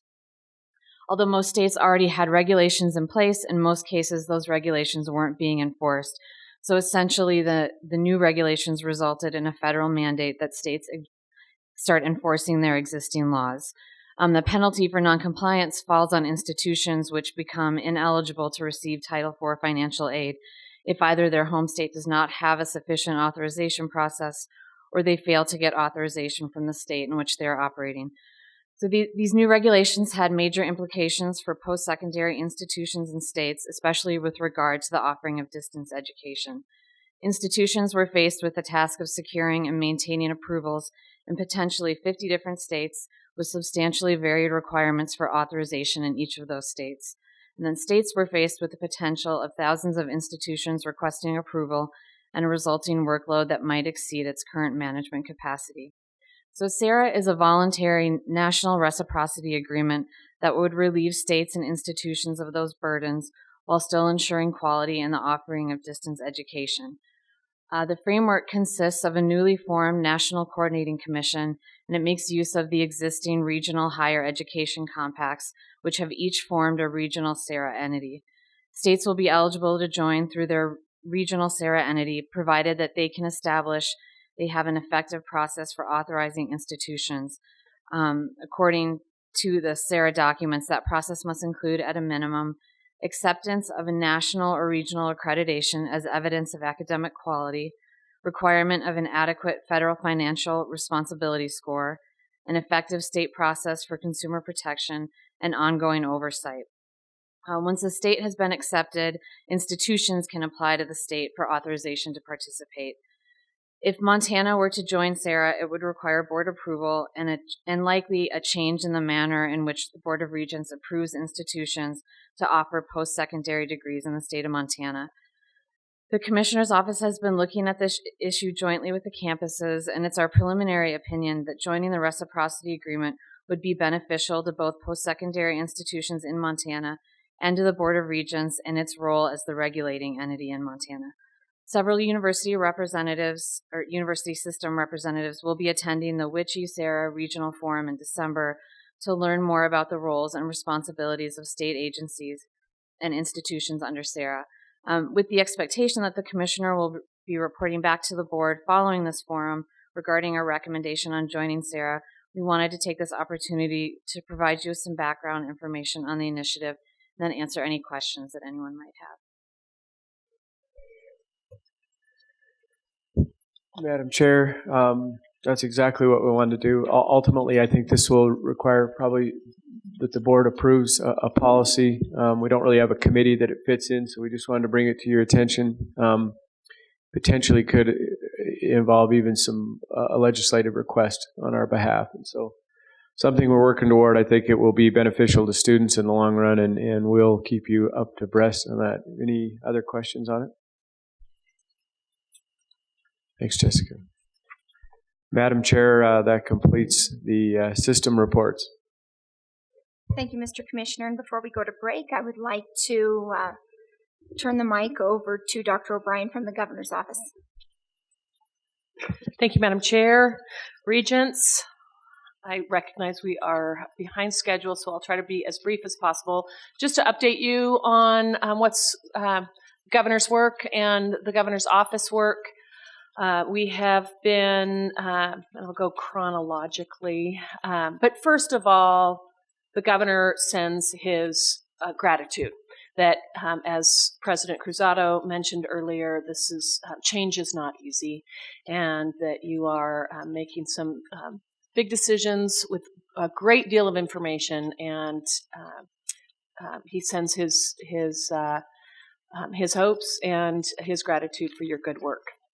The Governor has visited over 30 schools this year so far in this academic year, and that's from early childhood settings through higher education and research departments. He has focused, as you've heard, on better jobs, better education, more effective government, and recognizes that education is the key for that. Early childhood, we did submit on October 16th a Race to the Top Early Learning Challenge grant. It was a phenomenal collaboration with 4 state agencies, the Commissioner's Office, as well as the Superintendent of Public Instruction's Office, and our Department of Public Health and Human Services, and our state libraries. It was truly not only a very elaborate survey of existing services to our youngest Montanans, which was very helpful and is very helpful as we move forward in serving them. But it also, as I mentioned, a collaborative effort from all folks and many stakeholders. We also engaged and invited tribal councils and tribal colleges to participate and other stakeholders as well. The goal was to work at continuing and building a safe, supportive environment for our children to be school ready. And this is, and I hear our chair often say, by design. And this was a very deliberate effort to make sure that these efforts are by design. I would like to recognize Commissioner Christian, Deputy Commissioner Moisey, and Deputy Commissioner Seck, who did great leadership in this, as well as University of Montana's Professor Ann Garfinkel and the Montana State University Director of the Early Childhood Project, Libby Hancock, who took some real leadership roles in helping this work. Additionally, Superintendent Juneau and her staff, including Terry Kendrick, worked very hard in this, in addition to others. Some of the pieces of this grant would be more efficient government and working with some governance structures. And additionally, a quality rating system, building on a quality rating system that would work with both accreditation standards for the that exist with the Board of Public Education and Office of Public Instruction, as well as Department of Public Health and Human Services, in ensuring that these child care centers and preschools have high quality for our children. We also are working at building, in this grant, would build and grow pre-K opportunities within the public school system for our children. Workforce development would be the area that would most likely affect higher education. Processes would be put in place to explore opportunities to increase the number of certifications and degrees in early childhood. So that might be something that will be coming your way to give you a heads up on that. Again, I think one lesson that was learned is that there are some amazing services and opportunities that are existing right now within the state. At the K-12 level, you'll hear later on today from Superintendent Juneau and her staff, but I just want to highlight a couple of things that have taken place. The governor's very interested in working with Superintendent Juneau on dropout rates, graduation rates, and we have a meeting actually with the governor and the superintendent next week where we will continue that work. Graduation Matters Montana has shown great success, and there are other opportunities to build on their good work. Dual enrollment, as you heard from Tyler Trevor and others, is another area that I have been directed by the governor to focus on some attention on, and it has been a delight to work with the commissioner and deputy commissioners on that. You've also heard, I don't need to go into detail on what's going on in higher education, but the concept of P20, which truly is the role of the governor's office, as different components of education have their areas. This grant that we recently applied for, we should hear December 31st is the deadline for that. Was an opportunity to build those bridges or build upon those bridges. Again, congratulations on the TACT grant. That's a phenomenal opportunity to look at workforce development, and that is, as Regent Buchanan mentioned, that is absolutely a priority of the governor, as well as making sure that we are able to continue to grow a robust research agenda and continue that work. Otherwise, I'm available for questions if need be.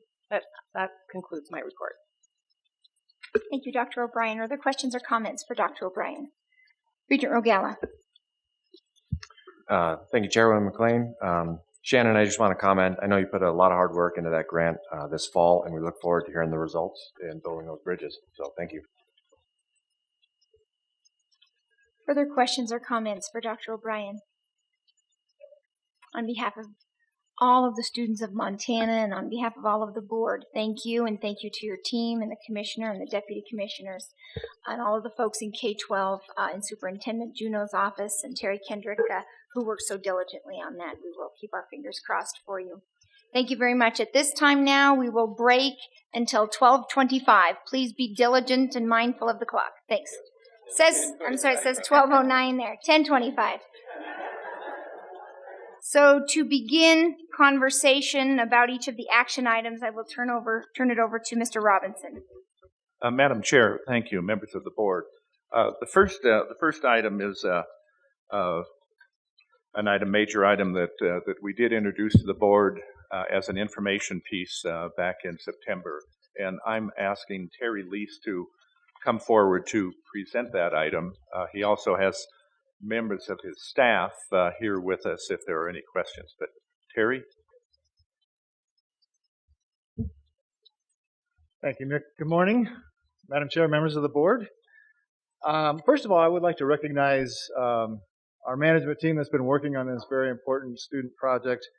We have Tom Stump, who manages our entire housing and dining operations, as well as the student union building here and other areas. We have Bob Lashaway, who manages our entire facilities operation, Laura Humberger, our financial person on campus and treasury.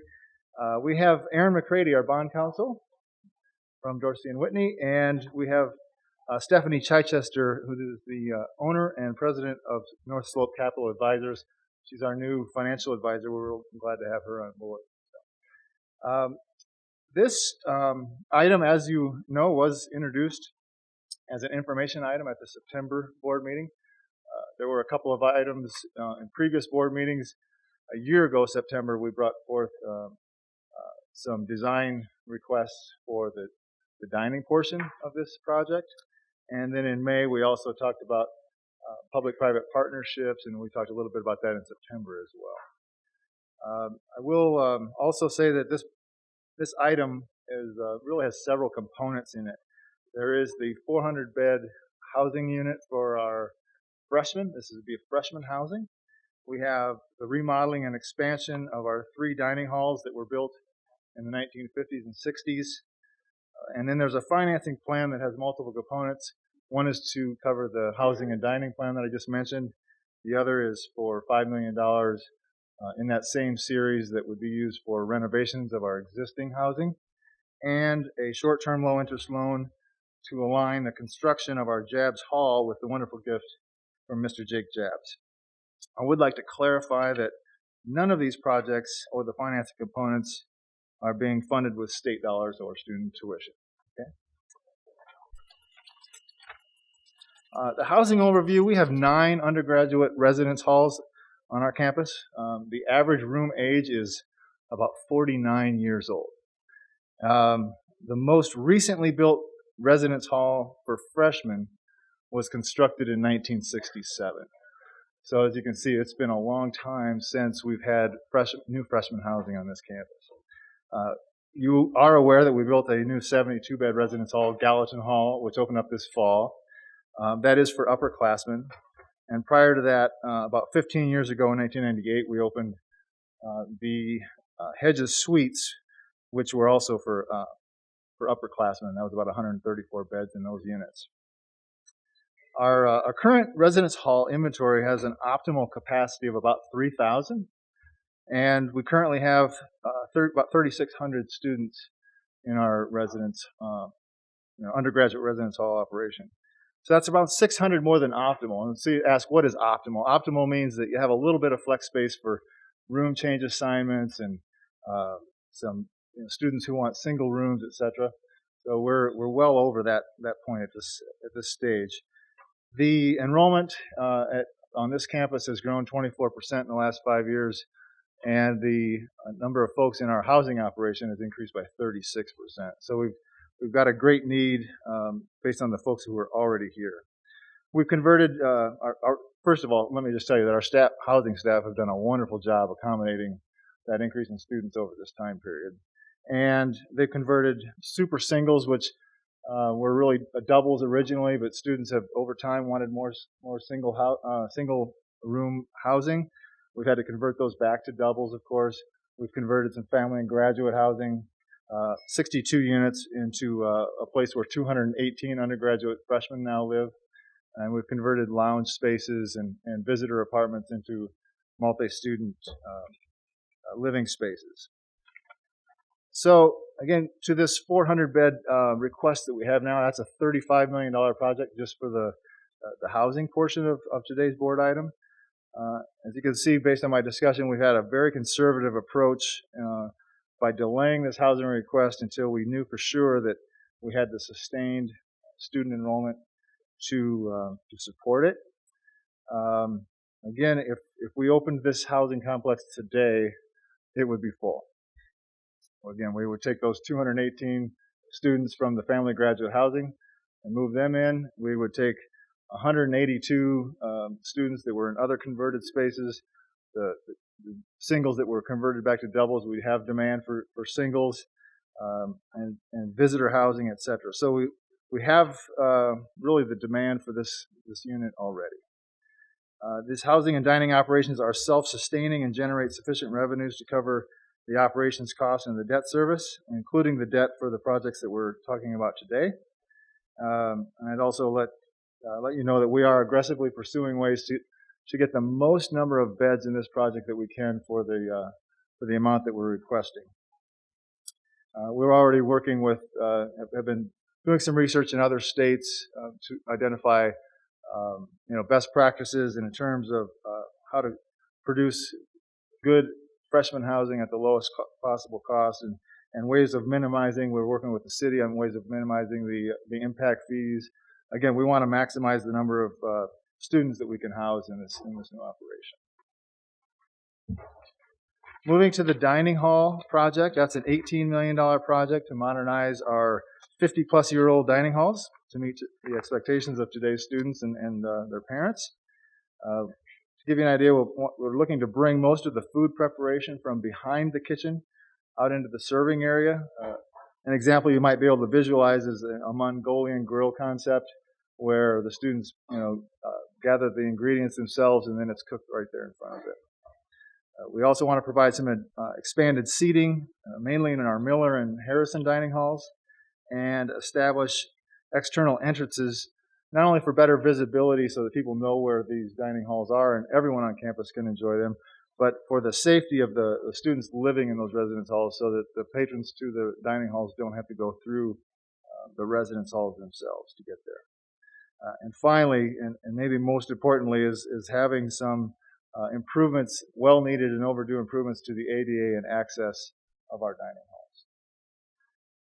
The last item I'd like to talk about before we open this up for questions is the actual financing plan. As mentioned previously, existing revenues are sufficient to cover the current and the new debt with this housing and dining project. And again, no state funds or tuition will be used for this. MSU enjoys a favorable credit rating from both Moody's Investor Services and S&P. We had calls with both of those credit rating agencies in the last week, and we're expecting ratings news very soon. We have MSU has low debt compared to our peers, and we have already, like I mentioned, already have the enrollment and the occupancy levels to support this project. Another item is that a significant portion of debt will be retired in 5 years, giving us added confidence that over the long term this project will be very easily handled by our current revenue sources. These bonds will most likely be a 30-year term, repaid over 30 years. And the last item is I mentioned this at the beginning, the 5-year debt to align the construction of Jabs Hall. That's really at a very low, attractive interest rate, and it's the maximum amount would be $10 million. We're still determining how much that would be, but it could be less than that. So at this point, I will open it up to the board for any questions. Thank you, Terry. We appreciate it. Are there questions or comments for Mr. Least? One question. Madam Chair, could you speak to the student involvement in this process? Yes, Madam Chair and Regent Albright. Yes, we have a residence hall association that's been very involved with this process, including the initial concepts and potential areas for siting, et cetera, and certainly as the design process goes forward, they'll be very involved. Great, thank you. Regent Rogala. Thank you, Terry. And this is some pretty exciting stuff for Montana State's campus, being a North Hedges graduate myself. And just one question, can you give us a sense for how many numbers of students were without residencies this year, or whether that was even an issue, or just give us a sense for the state of student housing? Sure. Madam Chair and Regent Regala, I can tell you that to the best of my knowledge, all of those folks who wanted to be in a residence hall were accommodated. Now, some of those were sort of shoehorned in there to some degree. If I might, if you would allow, I might defer to Tom Stump if he has any additional information there. But I believe that we were able to handle all, and we do that by, again, expanding or contracting the number of students that we're able to put into the family graduate housing units. It does impact students in those areas, whether, the graduate students who then would have to go to the community and find an apartment. But I believe that we were able to handle all of the freshmen that wanted to be on campus. Is that anything more to add, Tom? Madam Chair, we did have about 58 students in true overflow housing. The longest that those students were in that arrangement was 5 days. And then we had openings that we could put them into a regular room assignment. So very, very limited. Anyone that wanted housing, we fulfilled. Regent Robinson. Thank you, Madam Chair. I think that Mr. Least has explained the need very well, and how the campus has used the resources very effectively. I'm in favor of this. The question that I have is, obviously, to build a facility is one thing, and you spoke a little bit to the operations and how the operations would be covered, but I was wondering if you could speak a little bit more about how the operations and the maintenance of the facility will be covered, the various facilities that we're talking about. Thank you, Madam Chair and Regent Robinson. Hey, that's a great question. If I'm not mistaken, I believe that we estimate our overall long-term maintenance to be something in the neighborhood of $750,000 per year. And those are in our finance plan included in those numbers. And so it still all pencils out very nicely. That's with existing revenues that we're receiving. It's based on current enrollment and capacity. If I might ask another question, so it's based on current revenue, so you're not looking for additional revenue to come in order to operate these new facilities that we're considering today? Madam Chair and Regent Robinson, yes, that is correct. Thank you. Thank you. Regent Krause. Thank you. Just a few questions, and one of them is definitely a follow-up on the question that Regent Robinson just asked. And that one is, so the title of B is 60 million financing for housing construction, dining renovations, and other housing maintenance and improvements. And there's $5 million in there for deferred maintenance, which raises some questions in my mind. Are we borrowing money to do ongoing annual maintenance, or to finance ongoing annual maintenance that we didn't charge to cover? Could you explain why we're borrowing money for ongoing annual maintenance? Madam Chair and Regent Krause, yes, that's a great question. So as our enrollment has grown in the last several years, we've been able to make significant improvements to many of our residence halls. And although a lot of that work has been done, as you know, as I said earlier, the average age of our residence halls are 49 years old. So there's still more work to be done.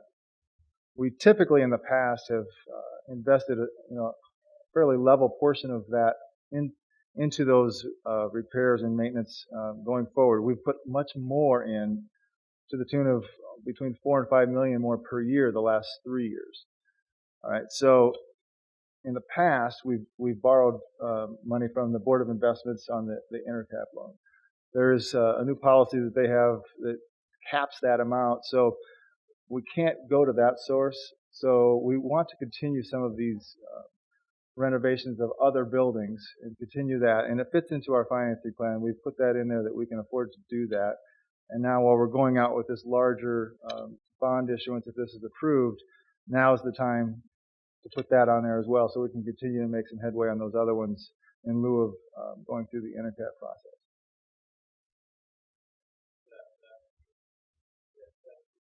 I don't know if that's working or not, but anyway, yeah, there we go. So I think that's helpful. Is there an adjustment we're going to make then in our?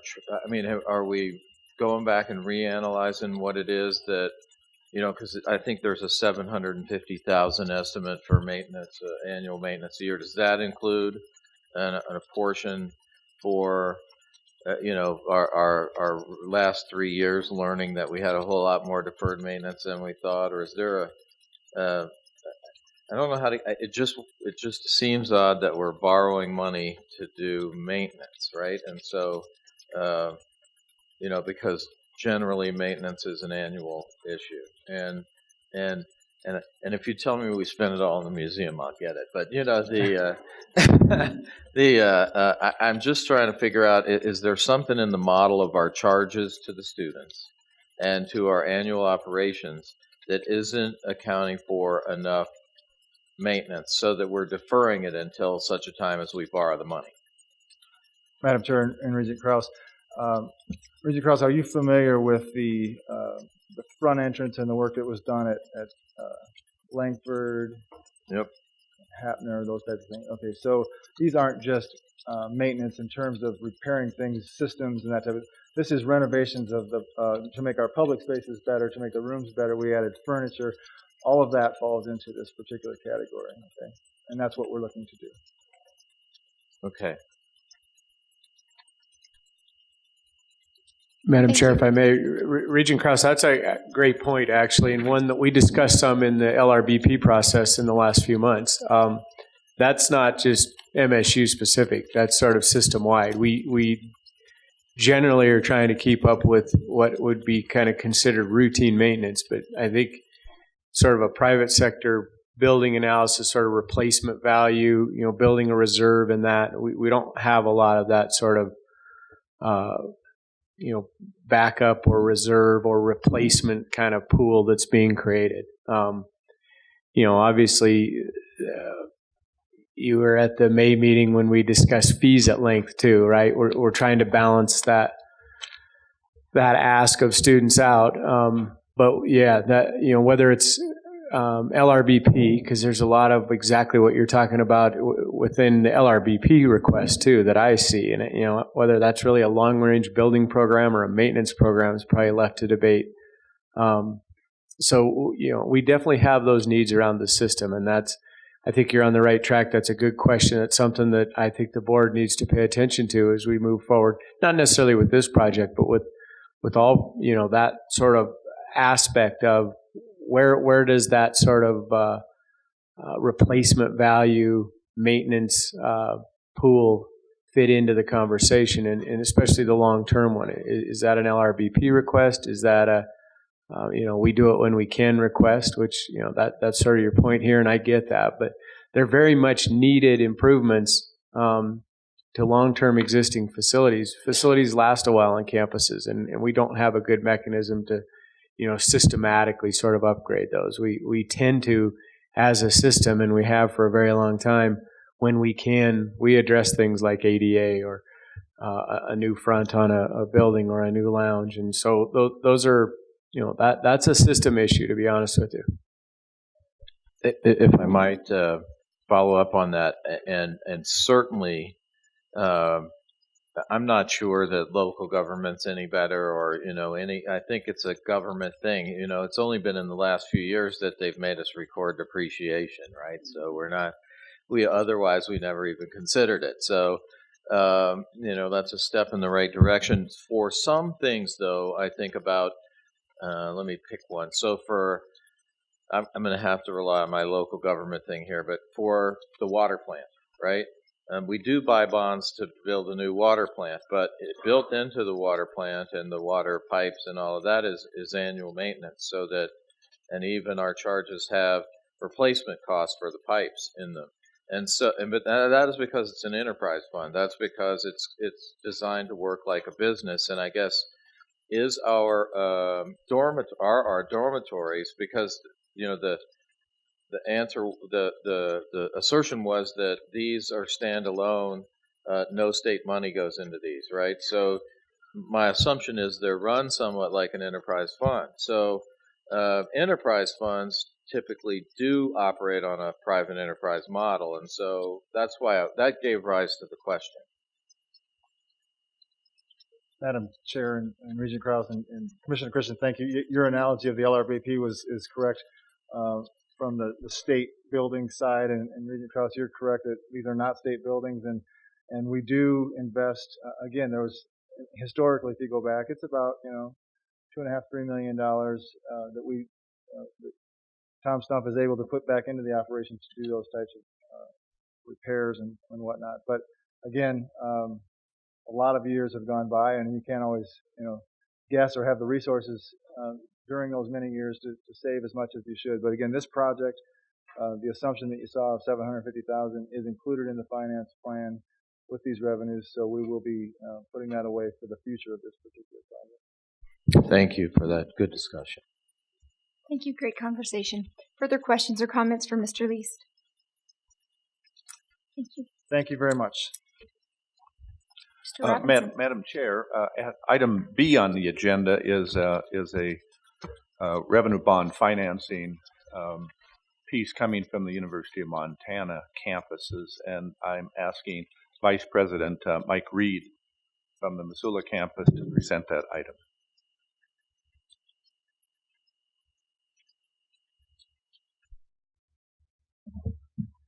Good afternoon, Madam Chair, members of the board. The University of Montana is coming forward to ask permission to proceed with the issuance of approximately $8 million in revenue bonds as outlined on item B. The terms of this agreement will be a sole issuance to First Security Bank on a fixed 2.5% rate that is a tax-exempt rate for 10 years with no prepayment penalties and a guarantee of no more than $5,000 in total closing costs. The bond revenues will go to pay off a handful of different projects, 4 brand new construction projects and some renovations at Montana Tech. And I'd be happy to answer any questions. Again, this was brought forward as an information item at the last meeting, but we'd be happy to answer any questions or go into details if I could. Thank you. Are there questions or comments from members of the board?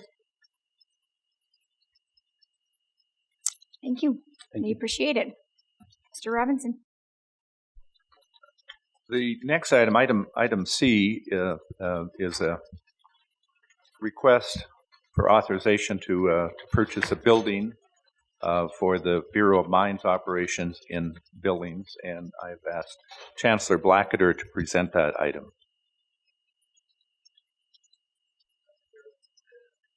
Madam Chair, members of the board, this, as you can see from the description, is a request to buy a building in Billings for the Montana Bureau of Mines and Geology. The Bureau has had staff in Billings for about 40 plus years. We were trying to figure that out, so they've been there for quite a while. It's a dozen or so faculty and staff that are in the Bureau there in Billings. They service all 56 counties of the state. Right now, primarily on energy-related items as well as water, groundwater in particular. So we're currently renting space, and MSUB has said for a number of years that they would like to have that space back for other purposes, and the space is not sufficient at this time. So it's our idea to go buy a facility there in Billings and put our faculty and staff in there, mostly staff. we would be glad to answer any questions. I have Bureau Chief John Medish here and the Facilities Director, Michael Allen. Thank you. Thank you, Chancellor Blackheader. Are there questions or comments from members of the board? Regent Tuss.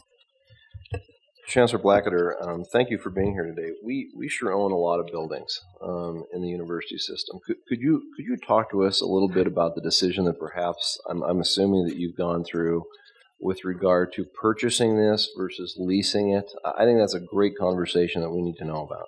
Regent Tuss, thank you for that question. We have spent some time, in fact, maybe the better part of a year and a half, and maybe John can talk about it in greater detail, but looking at rental space versus buying.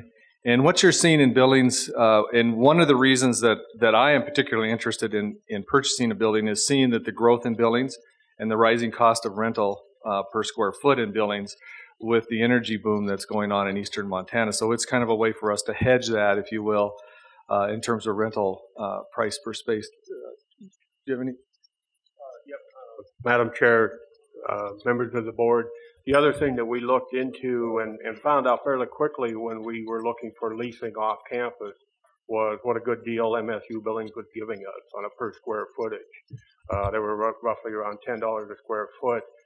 $12 to $13 a square foot was more common downtown Billings and areas like that. So we knew immediately if we were going to move off campus and lease, it was going to be quite a bit more expensive for us. Madam Chair, I have one more question. In digging into this, I also noticed that there was a phase one environmental done. I did not see what the results of that particular analysis was. Could you talk to us a little bit about any environmental liability that we're also purchasing with this item? Well, as far as we know, there are no environmental liabilities associated with it. It was built post the asbestos phase, right? As part of the negotiation process, we will have a thorough inspection done of the building, and we're not going to be purchasing in particular an asbestos liability. Outstanding. Thank you. Okay. Thank you. Further questions or comments from members of the board? Okay. Thank you very much, gentlemen. We appreciate it. Thank you, Mick. We can move on to the next item. Madam Chair and members of the board, the next three items are policy revisions we are bringing to you. The first one, we did have a little bit of a discussion of this item in September in Butte.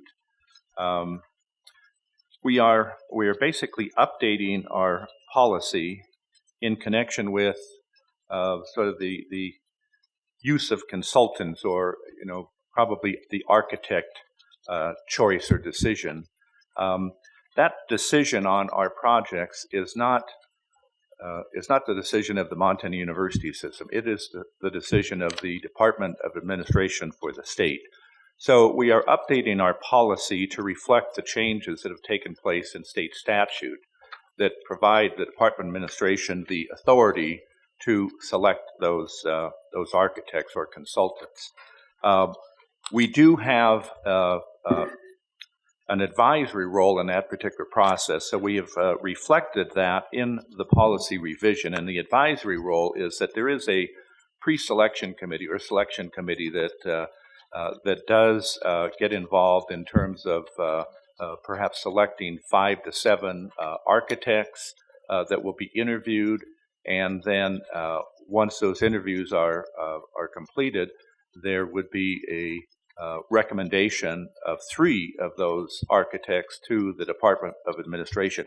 That committee is a joint committee of Department of Administration or Architecture and Engineering Division representatives and representatives of the campus or the university system. And so you'll see in part 2B of the revised policy, we do have language there focused on that selection committee and including a representative of the commissioner's office or the commissioner's designee on those particular processes. But again, we are simply reflecting statute that gives the authority and the responsibility for selecting the final selection of the architect to the Department of Administration. Thank you. Are there questions or comments from members of the board? Regent Robinson. Madam Chair, thank you. And Deputy Commissioner Robinson, I wanted to thank you and the Commissioner's office for the response on this, because this question has come up a number of times about the process, and I think us adjusting our policy is appropriate to do in order to make sure that especially as we move forward with a lot of these projects that we're talking about, that the process for those consultants that wish to participate, they understand clearly. So I thank you for bringing this forward. Thank you. Further questions or comments from members of the board? Regent Albrecht. Question. In these processes, is it typical to adhere to any conflict of interest policy that already exists? Pardon me, I didn't so, quite. So do you in these in the review selection, is there whoever is involved in the process, do they adhere to a conflict of interest disclosure? Members of the board and Regent Albrecht, I'm not sure that I could respond to that exactly, but I do believe that if there was a conflict of interest in terms of any member on that selection committee before they be, that would be taken care of prior to that. I'm not sure that there is anything in writing in Montana University system policy, but there is conflict of interest language in the rules and regulations of the architecture and engineering division. So it's basically their committee that they are asking for representatives of our campus to help in that process in an advisory capacity. And so their conflict of interest policies, I think, would cover that adequately. Okay. Thank you.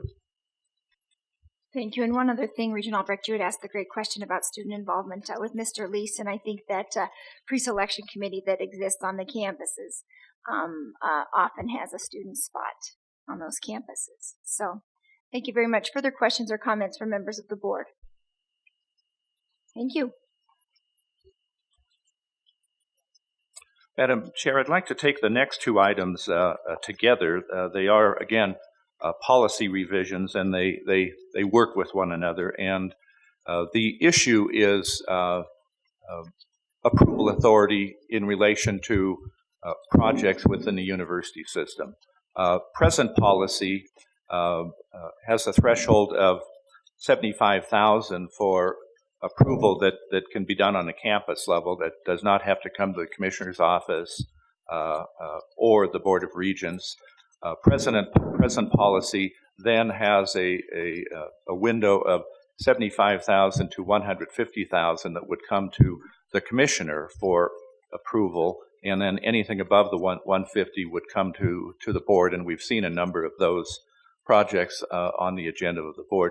We are recommending that we expand that window of authority for the Commissioner to a maximum of $350,000. And the $150,000 has been in policy since the origination of the policy, goes back to, I believe, sometime in the 1990s. There has been expansion of and increases of dollar amounts in terms of policy authority in state statute. And we think from the standpoint of efficiency in this particular process, a higher level of authority for the Commissioner in terms of approving the projects is warranted. The Commissioner's office would apply the same due diligence to all of those projects that we would to projects coming to the Board of Regents. And so we are asking for your consideration to expand that authority to provide a little more efficiency in the process in terms of moving forward with some of the smaller projects on the campuses, as opposed to perhaps waiting for the next board meeting 2 months from this point, et cetera. So we would ask you for your consideration of those changes. I think the language in both of those policies reflects that $350,000 threshold. Thank you, Mr. Robinson. Questions or comments from members of the board? Regent Buchanan. Thank you, Deputy Commissioner Robinson. When this was first put on my map, we were talking about $500,000 as a limit because that's what I was told was the limit that other agencies use? The numbers moving. How do we get to 350, and why did it get dropped? What are other agencies using as their authorization cap without board approval? Regent Buchanan, the 500,000 was basically placed in the policy for discussion purposes. There is, for example, I brought with me on the previous policy, when we talk about the architecture issue, the architecture engineering division has a 500,000 threshold. It says on projects costing a nominal 500,000 or more, there would be a more formal process, which would include that pre-selection committee. If it's below 500,000, there may be a process that's a little less formal than that. So, there is language in state statute, et cetera, that does have the $500,000 in place. We felt that was a important spot to at least begin the discussion with board members and members of the budget committee in terms of making a change. I think as the discussions move forward, there was certainly support for the 500,000, but I think the magnitude of the change going from 100,000 to 500,000 was a significant jump. And I believe looking at a smaller increment up to 350,000 was more acceptable to members of the budget committee. And perhaps the chair or members of the committee could respond to that also. I really don't have anything additional to add, but just to reaffirm what you stated in regards to the budget committee did agree that it would be too large of a jump to go from the 150 to the 500,000. It was a good, positive, forward-thinking conversation. I think there was full recognition that this is where other state agencies begin their process with A&E. We have a couple of more layers built in, and we still will with this $350,000 threshold, and I think that that's the comfort level with which folks left the table. Regent Robinson. Madam Chair and Regent Buchanan, I know for myself, being on the committee, considering the raising this limit, to me, I looked at a lot of the projects that we're looking at, and some of them obviously are multi-million-dollar projects, but a lot of the other reasonable projects, smaller projects, landed underneath that threshold at $350,000. And for me, I know that it hasn't changed in a number of years. I'm comfortable with it moving up. I wasn't as comfortable with it and didn't see as much justification to raise it to $500,000. It still gives a lot of authority to the Commissioner's office in order to move these forward efficiently, and I'm in favor of that. But I think looking at the type of projects that we're considering, a lot of those fall within that threshold. Regent Rogala.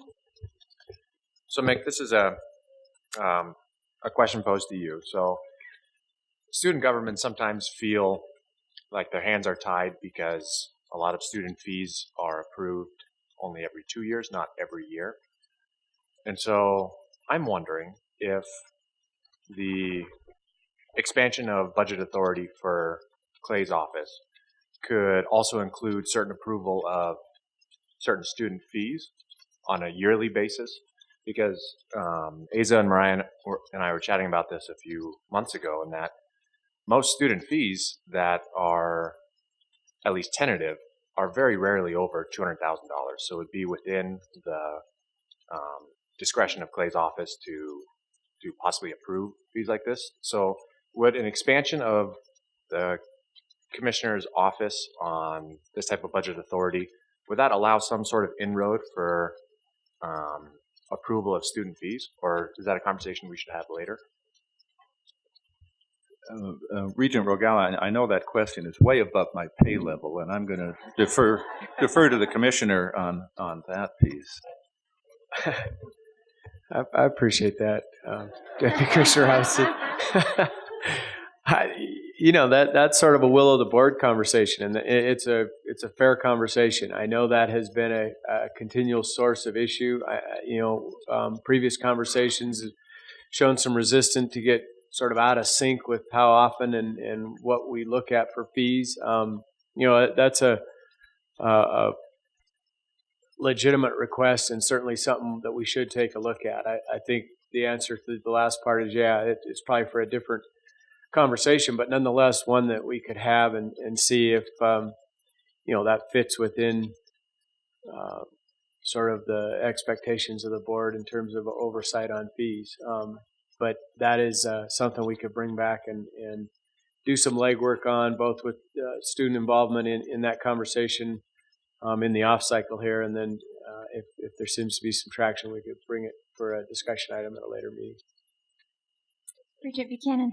Thank you. Regent Regal, just a couple thoughts from my perspective. We're authorizing, from what I understand with this policy, expenditure authority, and what you're talking about is, the revenue side, raising fees, and I think that's a very different conversation. And I from a personal perspective, and with so many new board members and me being gone here shortly, the way that I've always framed that fee discussion is for those of us that are very concerned about the rising cost of education.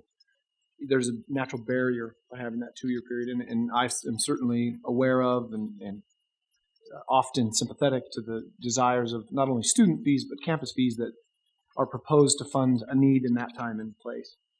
I just feel like we've got to protect as many barriers as we've got in place to protect that cost of education. It's something that is not only getting extreme attention, I think it'll get more attention, but been a huge priority of a few of us on the board. And so as you do grapple with that, there's that natural barrier that I think if you start to increase the opportunities for the cost of education to go up, you will see the cost of education go up faster than it already is. And I'd be very concerned about making any changes to that policy in that way. And again, appreciate your question on it. And I think there's been substantial conversation among many of us over the years on that. And to date, no changes have been made. And I'd like to believe it's because of that kind of position that we are focused on maintaining the cost of education at a level that does not create barriers for students entering our system.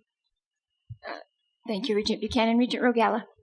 And thank you, Regent Buchanan. And obviously the tension here is you don't want to create barriers to education through cost, but on the other side, you don't want to create barriers to advancement in the product of education that student leaders can deliver. And approving new budget authority it's an iterative process, right? We need to make sure that when students when they place themselves in student government positions, that they don't have the ability to significantly increase the debt burden on students for not necessarily projects that the university system as a whole would benefit from. And that's understood.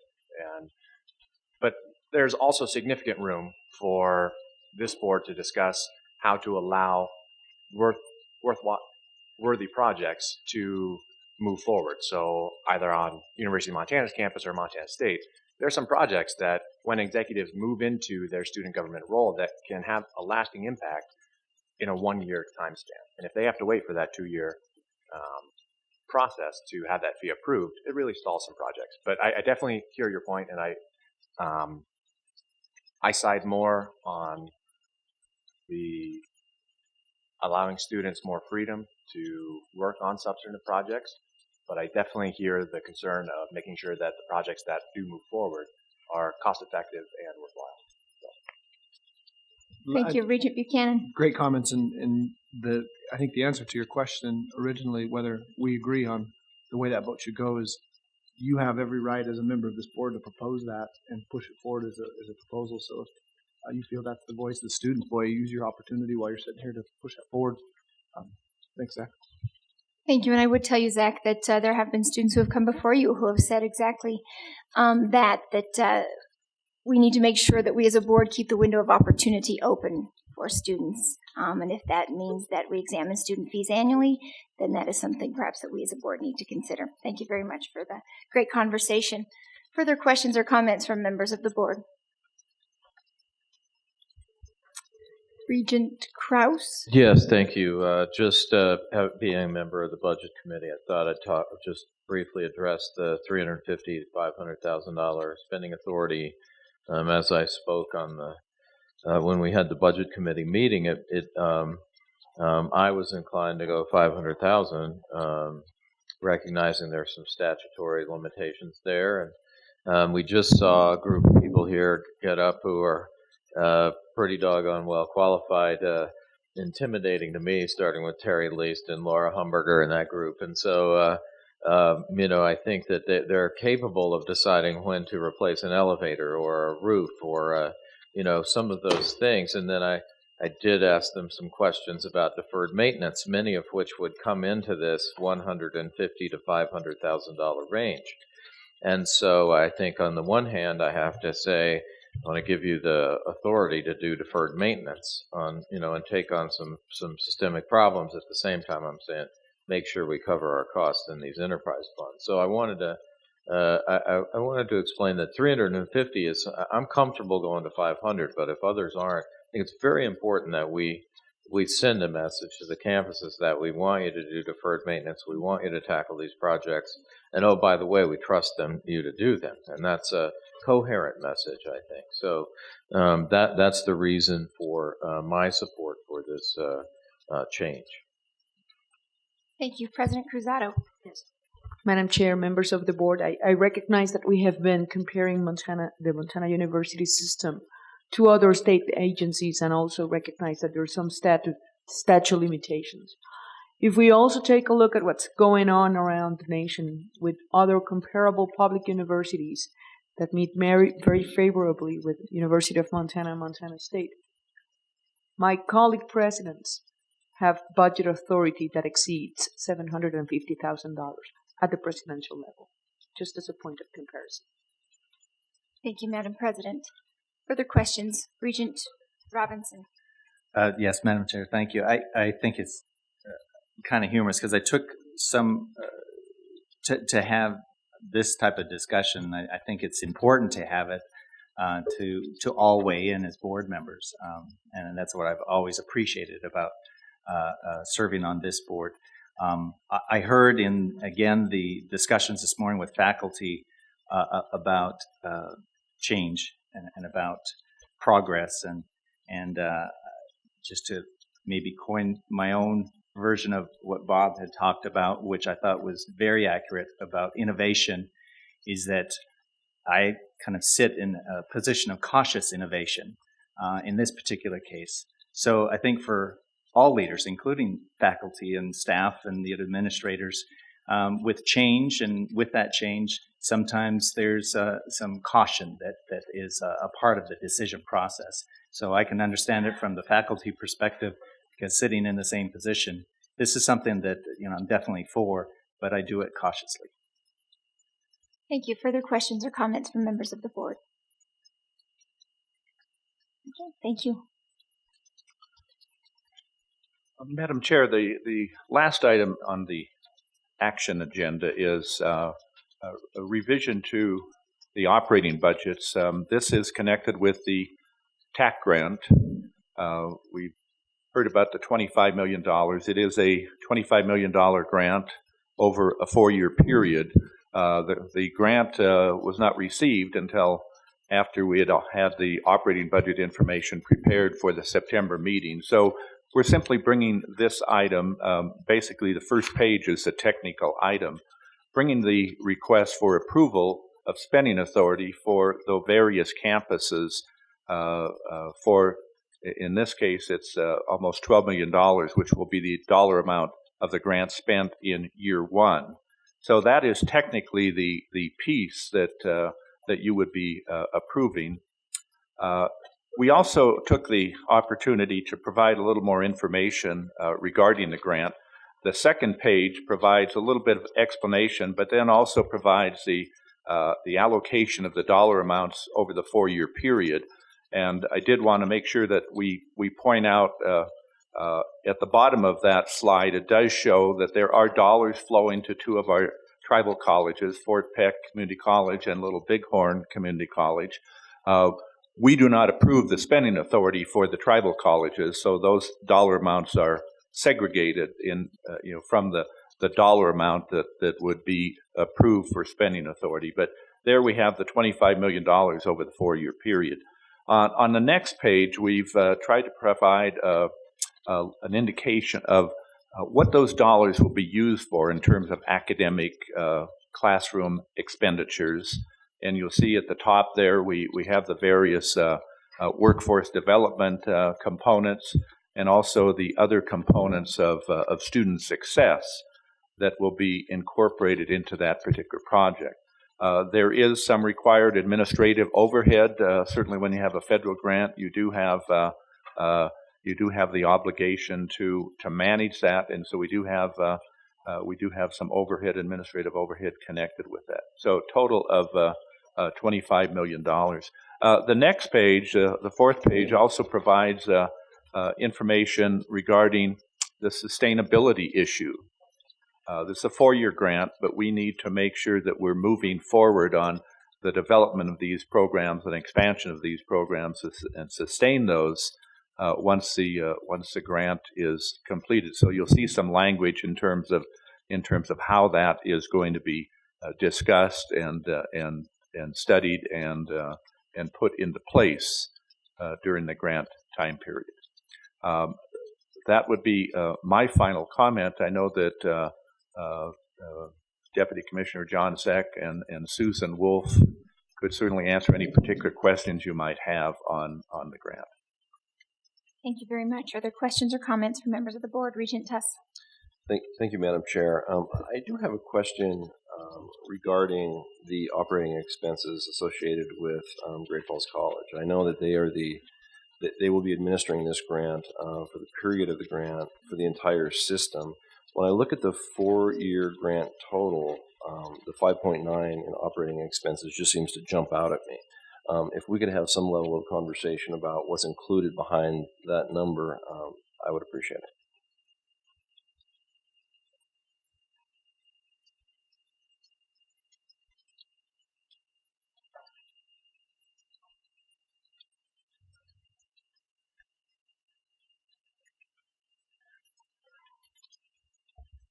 So I'm going to ask you to repeat that because I was in the middle of another conversation when you started your question.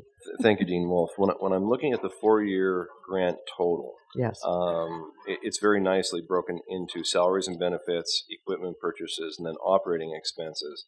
And they all kind of seem to be reasonable to me, particularly in the operating expenses category. But when I look at the 5.9 for Great Falls College over the 4 years, and I know, again, that you're going to be administering this grant over that 4-year period for the entire university system. That just seems to be a big, big number that stands out. If you could explain that. I would, and John can back me up on this, but 2 large components of this grant that's required is a third-party evaluation. So we'll be contracting with another entity to come in to evaluate the progress on the grant. So we'll be going out for bid on that. And then the other one is a student coaching piece that's also required by the grant, and we have found through research that student retention and completion has been significantly improved by having an entity come in and work with the student specifically to say, what are your education goals? What skills do you need? These are the courses you should take. And then when they do that, they also can help connect them with the Workforce Navigator to get them connected to jobs. So those are 2 large expenditures there that are required by the grant.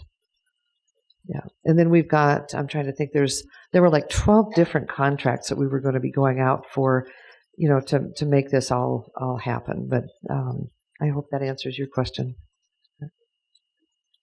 Thank you. Further questions or comments from members of the board? Thank you, Dr. Wolf. Regent Krebs. Okay, yeah, so I think I told Dr. Wolf that I spent all night last night coming up with some questions, but that isn't actually the case. It does occur to me that being a third-party evaluator might be a good job to have.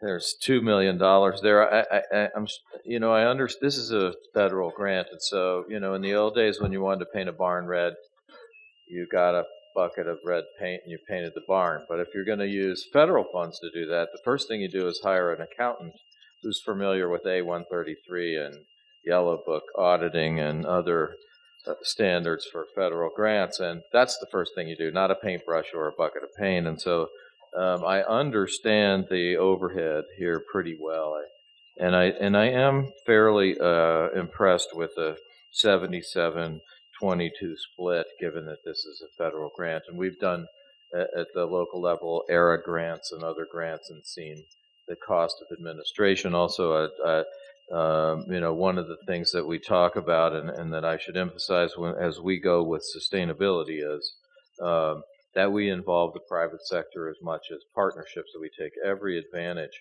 And that does take administrative effort. That's not that's not direct classroom expenses or equipment that makes up the $19.3 million. That's administrative effort, going out there and creating those partnerships and involving them. And that's how we're going to get the sustainability portion down the road, I think, is having people making this so valuable to that column of would-be employers that they're going to help us out with that going forward into the future. So I just wanted to put that out there. I really appreciate the hard work done by the commissioner staff and by Dr. Wolf and the rest to give us, a very good summary of where this money's going, good information for the taxpayers of this state and the citizens of this state to evaluate this program. Thank you. Regent Rogala. And I just want to second Regent Krause's points. For those in the audience, this is a $25 million grant to support workforce development in the state. So although 22% of $25 million hires a lot of accountants, 77% paints a lot of barns in Montana. And this is a really exciting grant for the state, and good work for everyone who worked on it. Thank you. Regent Robinson. Thank you, Madam Chair. I just wanted to add my comments as well, too, that from the meeting that we had in Butte and the response with the information that we have to evaluate this, I'm very pleased. I like that the sustainability piece is added into this, because as we all know with grants are great and are meant to be seed money to really address a particular need, but over the long term, it needs to be sustainable. So I look forward to hearing more about how this starts to become more sustainable and the money is well spent. The other thing I want to compliment the efforts on, and not only securing the funds, but in how it's distributed, is that having 2 tribal colleges participate is really a great achievement. It speaks to the relationship that we're talking about, not only between our own campuses, about having one system that works together, but within the state of Montana, having one system that truly works together, because we're all impacted by that. So I really appreciate the work done here. Thank you. Thank you. Further questions or comments? Regent Albrecht. Madam Chair, I would just add to that and echo, again, my concerns in working with a lot of grants myself professionally, that is my biggest concern is sustainability. This is so exciting, but we have to plan for sustainability now. And so what I would ask is that a plan and a strategy for what efforts are being made towards sustainability, that we continue to receive those reports about that plan so that we're not reactive in the process. And a huge congratulations. So excited. Thanks for all your work. Thank you. Further questions or comments? Thank you. Nick. Madam Chair, the next grouping consent items, we usually don't speak to those, but we do need to bring you up to speed on a change in item E, a change in the process. I think really been driven by the land board in terms of trying to transfer the interest in this piece of real property. And I've asked Vice President Michael Reed to provide a little update on that process.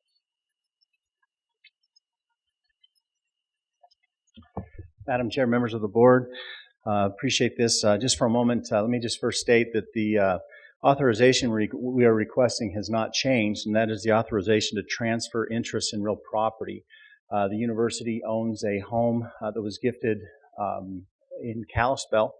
This piece of property has been a property that does not have a physical use to the university, and the university has been working for several years to make arrangements to sell this property.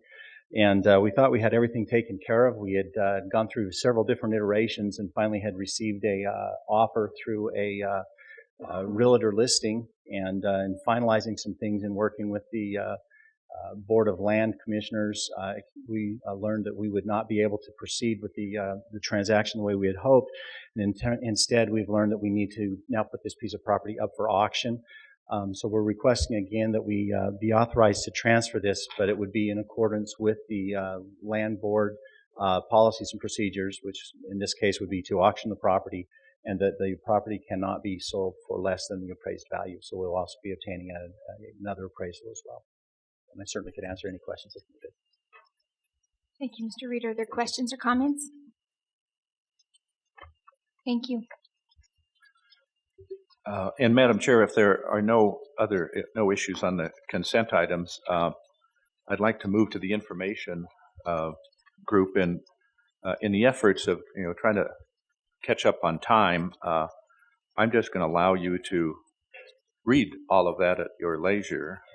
We do have foundation reports, performance reports that are included that basically were requested in connection with a change in the policy regarding campus foundations that took place about 2 years ago. A year ago, we had the first reports presented to the board, and this is the second iteration of those reports that provide some good information regarding investments and relationships between the campus and the foundation, and we do believe that those reports are very important for the fiduciary responsibility of the Board of Regents and the relationship with those campuses. So those are there for your information, but also an annual requirement as part of the policy. Next year, this will be expanded to have this particular report for all of our campuses that have a foundation. Instead of just the MSU, we've tried to utilize those campuses to get a good process, a good report in place, and now we will use that template and we'll expand that to all of the campuses with foundations, and those reports will all be available next year. The audit reports, nothing of significance to bring your attention. They are all, the new term, unmodified opinions, clean opinion in terms of the those particular audits. Thank you. Are there questions or comments for Mr. Robinson on any of those items, A through E?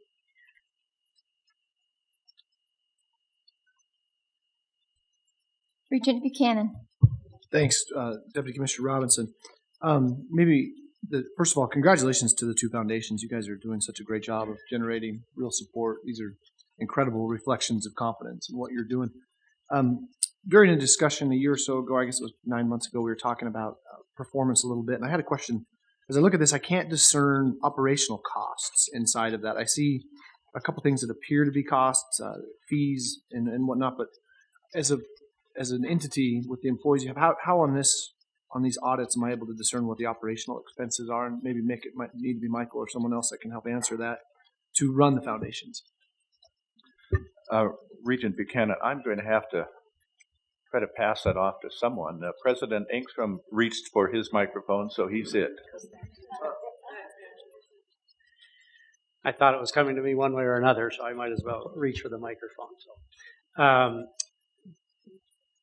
Regent Buchanan, members of the board, foundations have operational costs, and they meet those costs in a variety of ways. And so the predominant form of providing money for operational costs comes from fees that are attached to various kinds of donations. So if endowment money comes in, for example, our foundation attaches a certain percentage fee to that foundation or to that endowment. And so as that endowment grows and spends off money, some of that money comes back to the foundation for operational costs. In addition, on current fund expenditures, money that comes in just on a year-to-year basis, there are small fees attached to expenditures related to those as well. So the bulk of the operational cost for our foundation really is generated by small fees on the money that they go out and raise.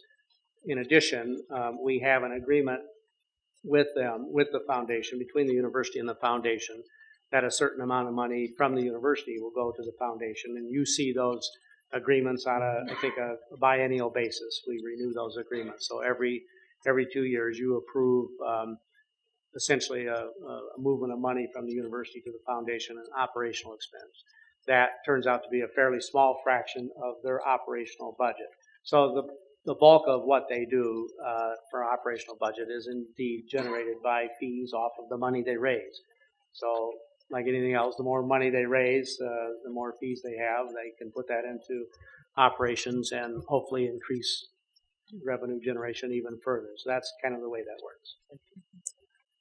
Madam Chair, if I could follow up Regent Buchanan. Part of the policy with the foundations also requires that an audited financial statement be presented to the campus on an annual basis.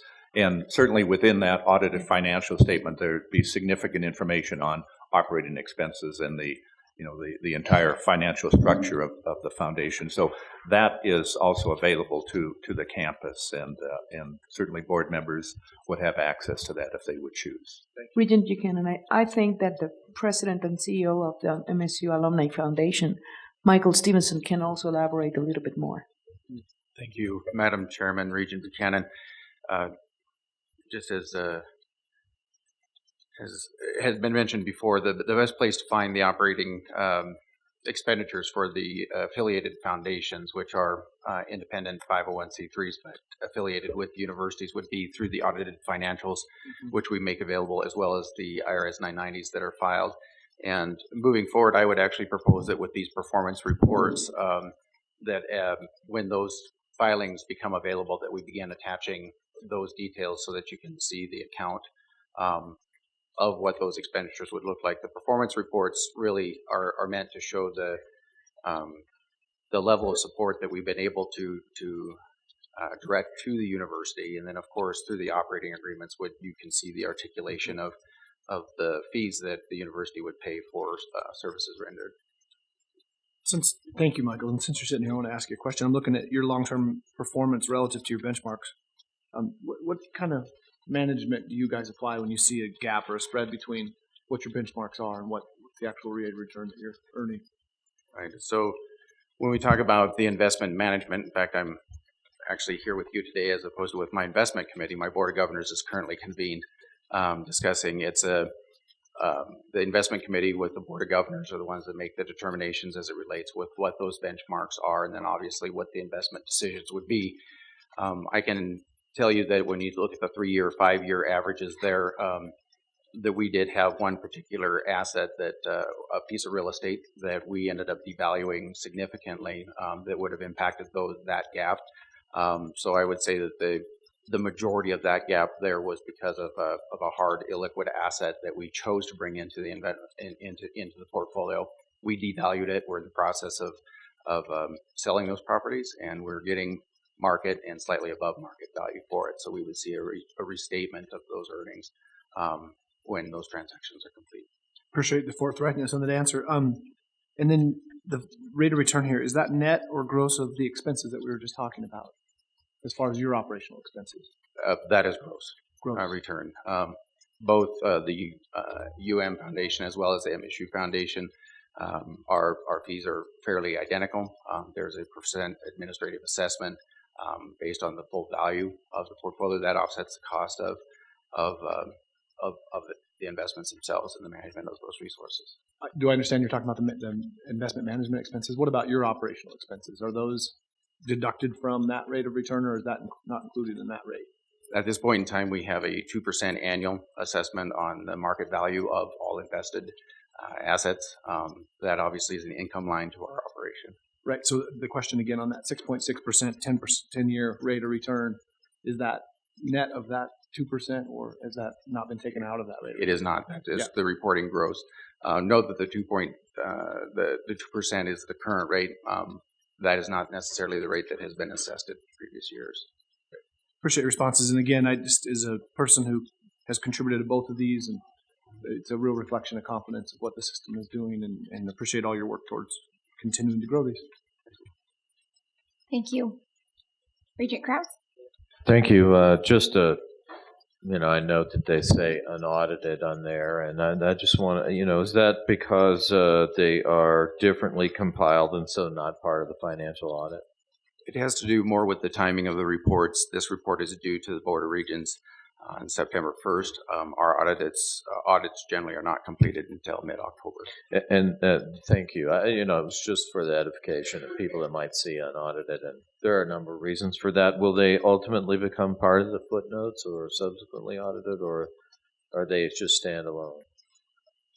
At this point in time, the report is now on public file as of September 1st with the Board of Regents. If there are any material adjustments that need to be made, we're required by policy to report those in and have a restatement of the performance report.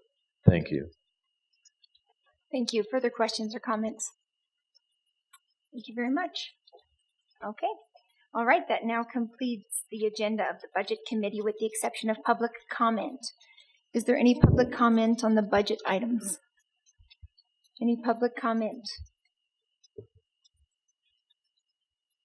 in the budget?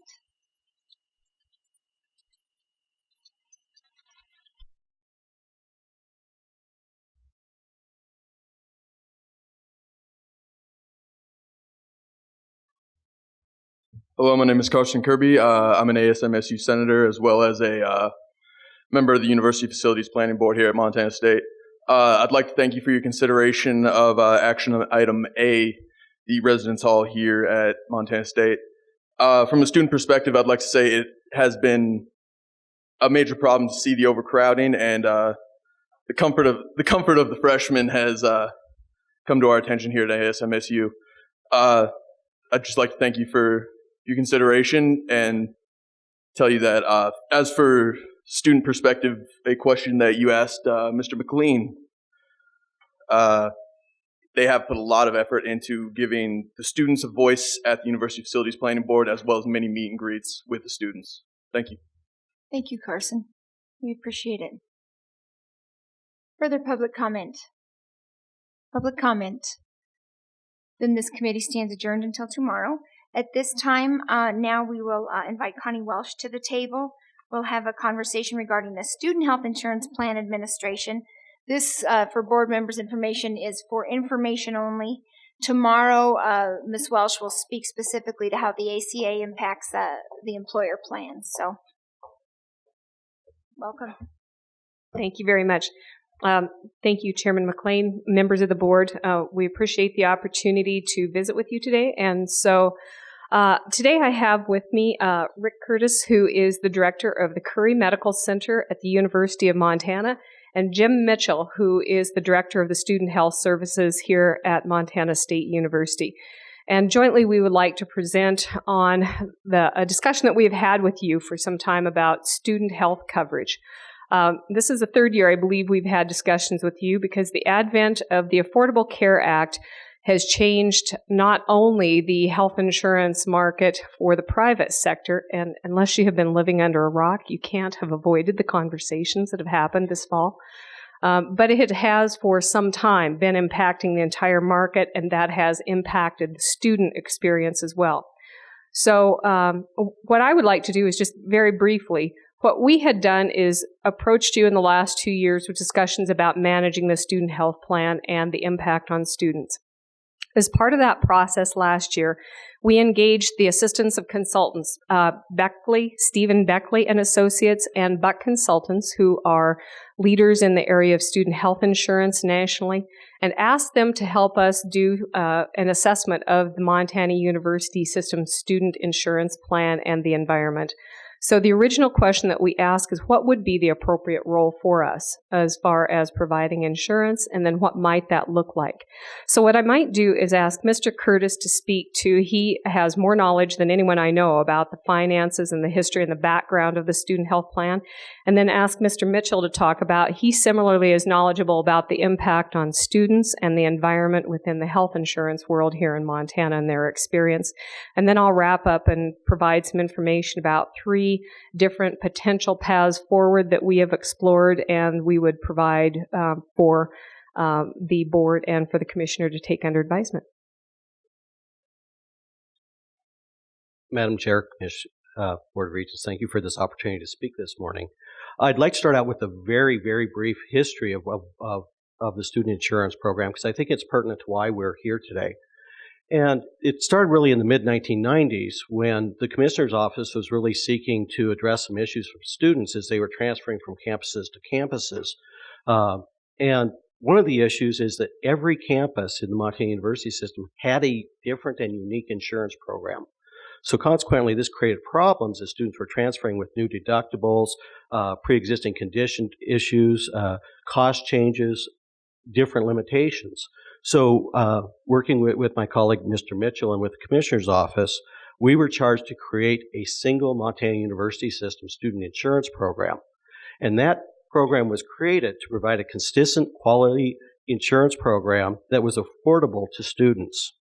In doing so, at that point, it was decided to create a fully insured insurance program, which means that we went out to bid to an insurance vendor who then we basically purchased their product. Blue Cross Blue Shield of Montana was selected as the vendor at that time, and we moved forward with the program. And then for the next 15 years, the program actually moved along fairly successfully with very limited issues until we get into 2010. In 2010, as we're aware, Congress passed and President Obama signed the Affordable Care Act. This particular act had one main provision that affected college students and the student insurance program specifically, and that was a provision that by law, children could now stay on parents' plans until the age 26. So as we look at the slide in front of us, we see in 2009-2010 plan year, we're insuring about 7,600 students. We're looking at single-digit premium increases, which is norm. We're looking at paid claims or loss ratios, LR, of about 70%. And it's important to understand the loss ratio. A loss ratio is looking at, of the premium dollars, how much is actually getting paid for claims. So in this particular year, 78% of the premium dollars, or 78 cents on the dollar, is going to paying claims. The remaining amount, the 22 cents, is going to administer the plan. Collecting premiums, paying claims, customer service, brochures, and all those different things. But what we see in 2010, 2011, we see the insurance program enrollment increase, but this is a little misleading because at that point, Great Falls College and Helena College joined the plan. So we had an increase in enrollment. All the campuses are now members. But what's happening is we're seeing that in spring semester, our enrollment begins to drop. And we always know there's a little drop in enrollment in spring semesters, but this is noticeable. So we start looking into it, and what we're finding out of those folks who are dropping the plan, 98% are under the age of 26 because they're staying with their parents' plan, which is a good thing. But what it's doing is beginning to take this group, and now we're insuring a smaller group. The other thing that's happening in relation to the Affordable Care Act is the healthcare industry is trying to figure out what this is actually going to mean. And we're beginning to see healthcare costs beginning to increase. And this is across the country. So as we get to the plan year, for the first time after 16 years now, for the first time ever, the plan has a loss ratio greater than 100%, which means that Blue Cross Blue Shield spent more for claims than what they took in terms of premiums, which means they also did not cover their administrative costs or things like this. Okay? So we start saying, what are we going to do about this? And we start really taking a look at where our claims come in. And we see two very distinct areas. One, we see spouse-dependent program. We've always known that the spouse-dependent program has always been subsidized by the students in general. Matter of fact, that was a topic of conversation at this board about 10 years ago. But what we're seeing is that the participation in that program is beginning to drop dramatically, and that the participation of students is beginning to drop dramatically. And because we're losing those students under 26, we're insuring older students.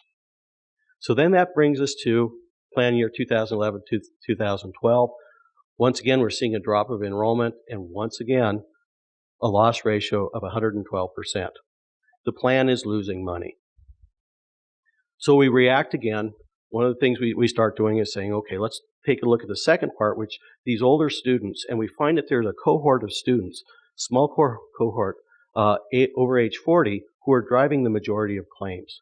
So we create this age-tiered system where students under age 40 are paying one premium, and students over age or 40 and older are paying a different premium.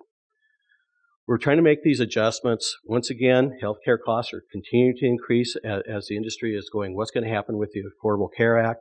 As we know at this point, it's in front of the Supreme Court. Is it going to be upheld? Is it not? And at that point, we're looking at a program that is really struggling. Then we get to plan year 13-14. This year, we have now dropped the dependent program. What we found out is we were insuring less than 100 dependents in the program, and those individuals were driving almost 12% of the claims. So working with Blue Cross Blue Shield, we created options to be able to transfer those individuals to other plans, and we move forward. So at this point, if we can move to the next slide. In terms of real dollars, this just kind of explains what I just said, but it's really that when we look at the gains lost at the 85% loss ratio, we try to target something in an 80 to 85% loss ratio because we know we need to fund the administrative costs. Well, what we're seeing for the first time ever, the student insurance plan is not only losing money because we're paying more out in claims, but we're really looking at the insurance vendor is taking a significant risk. They are losing money. And it's significant dollars, $2.3 million, $4.1 million on. So as we move forward to the 2014-2015 plan, we're beginning to ask ourselves the question, what do we do? In order to begin to get out of this bind, we know that we're going to have to generate more premium than claims and administrative costs. So at this point, we're projecting, if everything stays the same, we're looking at expected claims of $13.6 million. And in order to maintain a loss ratio between 80 to 85%, we're going to have to generate somewhere around $17 million in premiums. And so with that's kind of, the questions. How is the ACA going to continue to drive how we move forward with this plan? We know in 2014-15 we can no longer have age-tiered systems. We know that there will no longer be pre-existing conditions allowed as part of the Affordable Care Act. And we also know that there's going to be no maximum benefit. We used to have a ceiling of $100,000, then $200,000, then $500,000, and next year there is no maximum benefits. So with that, I would like to turn it over to my colleague Jim Mitchell to talk about the Affordable Care Act and how this is continuing to impact the student insurance. Thank you, Rick. If we could have the next slide. I thought the easiest way to look at this might be to break it down by type of student. So in the first category there, Montana residents who are still financially dependent on their parents. Really, there are kind of three choices for them. One is they can stay on their parents' insurance plan. If that's not an option for them, they can go into the exchanges, but many of them will not be eligible for subsidies if they are also eligible to be on their parents' plan. I might also mention, before I go any farther, that beginning in 2014, there's a federal mandate for insurance. So that's sort of an umbrella that we're working under here. Unlike today, when there's no federal mandate, we're going to be moving into a world in a couple months where it's going to be required that most Americans have insurance coverage, and there is an exception here that I'll get to when I get to the second category. The second category are Montana residents who are independent of their parents. Most of these individuals will not be eligible for Medicaid unless they have children. And they may be eligible for the Montana Insurance Exchange subsidy if their income is at least $15,900 annually. Oddly enough, if their income is less than that, they won't be eligible for any subsidies because the assumption in the Affordable Care Act was they'll get Medicaid. So in a state like Montana, which did not expand Medicaid, actually the lowest income people are at a huge disadvantage. The third category, non-resident students. Again, if any of them are eligible for any kind of coverage through their parents' insurance, they won't be eligible for any kind of subsidies on their exchange in the state where they came from. And that actually brings us to the next couple of issues. If they, say, come from California or Minnesota or one of the other states where we draw a lot of students, they can buy an insurance plan at home, but most of those insurance plans have what's called tight provider networks, which means you pretty much do okay if you stay in the locality where you bought your plan. But when you move to Montana, you may have very little coverage outside of a true emergency. So if someone needed knee surgery or something like that, there wouldn't be any coverage for them here. And then lastly are the international students. This is an interesting group, and of course, I certainly know, speaking from one of the four-year campuses here, and I know the University of Montana is the same way, we're trying to grow our number of international students. These students, if they're in the country for 183 days or more, are also subject to the federal mandate. They're required to get health insurance. There's not the enforcement mechanism in place for them, but the law says they're supposed to have it. They will be eligible to purchase insurance on the Montana exchange, but of course the concern about that is them navigating the process to do that. They'll be required to have an Affordable Care Act mandated, with all the Affordable Care Act mandates in it. In other words, they just can't buy some cheap off-the-shelf insurance plan. They'll still have to get one that meets all the requirements of the Affordable Care Act. So let's move on to the next slide, please. This is sort of an overview of the rationale why you would want to provide health insurance or not for students. The first one is we'll go through the nots first. The first reason is that there's a lot of uncertainty and a high amount of financial risk out there, and the environment is uncertain. The second one is that you might feel that the Affordable Care Act mandate is sufficient, and there's no additional institutional or campus safety issues that might drive you to think we need to do something different or offer a plan of our own. The next point is that the Affordable Care Act individual mandate addresses the issue of uncompensated care in our local communities. One of the things that drove the university system and its campuses to have an insurance program was to help to protect the local community from uncompensated care. And this isn't an insignificant issue, because if there's uncompensated care, in other words, care that doesn't get paid for, then the rest of the community ends up paying the cost of that, including, obviously, employees of the university system. If you have a highly transitory non-residential campus, and the last one is if you were in an urban area and the college population just wasn't that visible in the community, if you're in New York City, for example. Could we have the next slide, which goes on the reasons you might want to provide? Again, this is kind of an interesting, the first point is kind of an interesting one. Up to now, we've kind of looked at, although we haven't adopted it, an option to tighten up on the waiver process in order to try and get more students to sign up. Well, now we're in a situation where all students are required to have health insurance. So that really, the question is, can we create a value proposition that this is a better deal for them than anything else that they might be able to get on the exchange or somewhere else?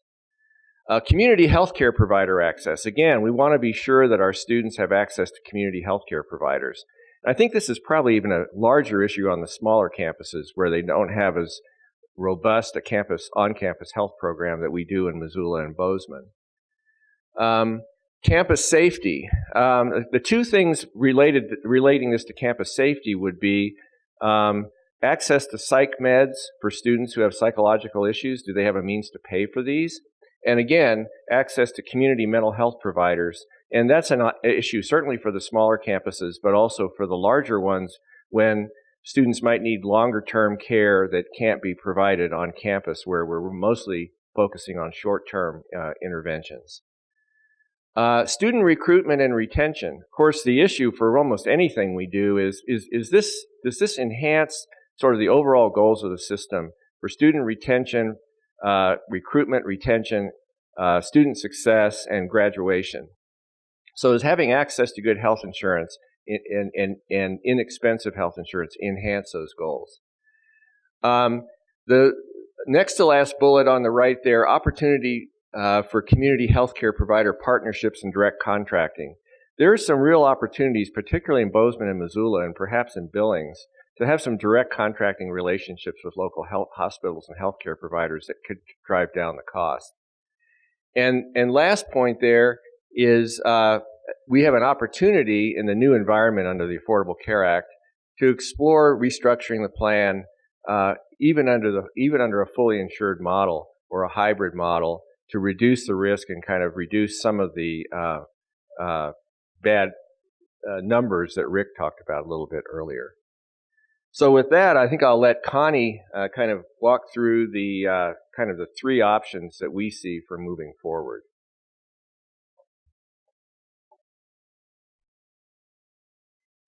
All right. We identified in working with Beckley & Associates and Buck Consulting and within conversations with stakeholders across the system, three potential ways that we could move forward. And so we've listed them kind of in some conversational order and what made sense. I wish I could tell you that there was a clear path forward. I wish I could tell you with anything in healthcare right now there's a clear path forward, but that's part of the challenge and part of the work that we're doing in that field. The first path that we identified is a fully insured plan redesign incorporating the Affordable Care Act changes. So what I wanted to show you is what something like that might look like. If you recall from slide 3, and I may just have Amy go back to that real quickly, I'll tell you why we're really carefully looking at this. If you look at 2011 and 12, and you look at the category that Mr. Curtis talked about, gain loss at an 85% loss ratio, the negative $4.1 million, if you recall, in the 2011 legislative session, we worked with the legislature to pass a bill so that we could go for a self-insured model. And at that time, the Affordable Care Act impact had not been fully realized. And we had discussions at the time with then Commissioner Stearns about should we move forward with a self-insured model or not.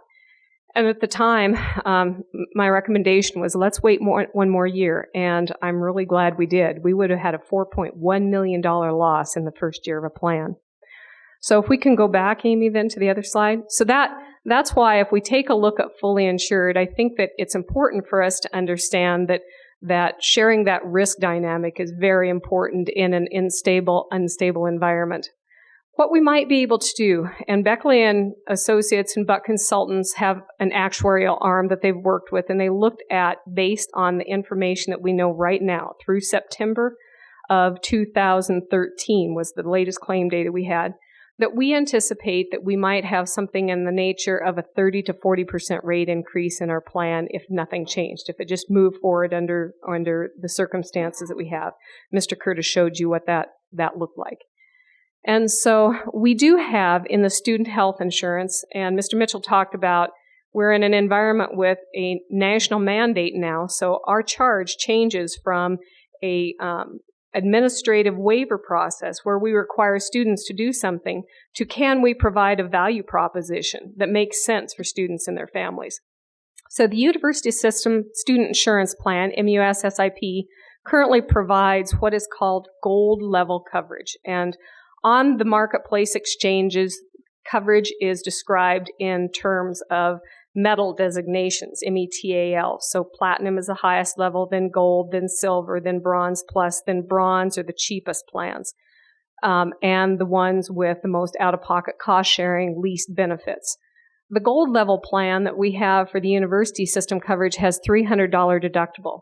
And if we take a look at the exchanges, I'll show you in the next slide, that coverage is not nearly as rich when you run to the exchanges. So we could look at an update to a co-payment design versus a current deductible and co-insurance design. Can we provide something that's of value to students? We will be unable to maintain age rates in the 2014-15 plan year. The Affordable Care Act does not allow us to do that. 90% of students, so if we look at our population of roughly 48,000 students, 90% of those who are claimed on their parents' taxes utilize employer-based coverage.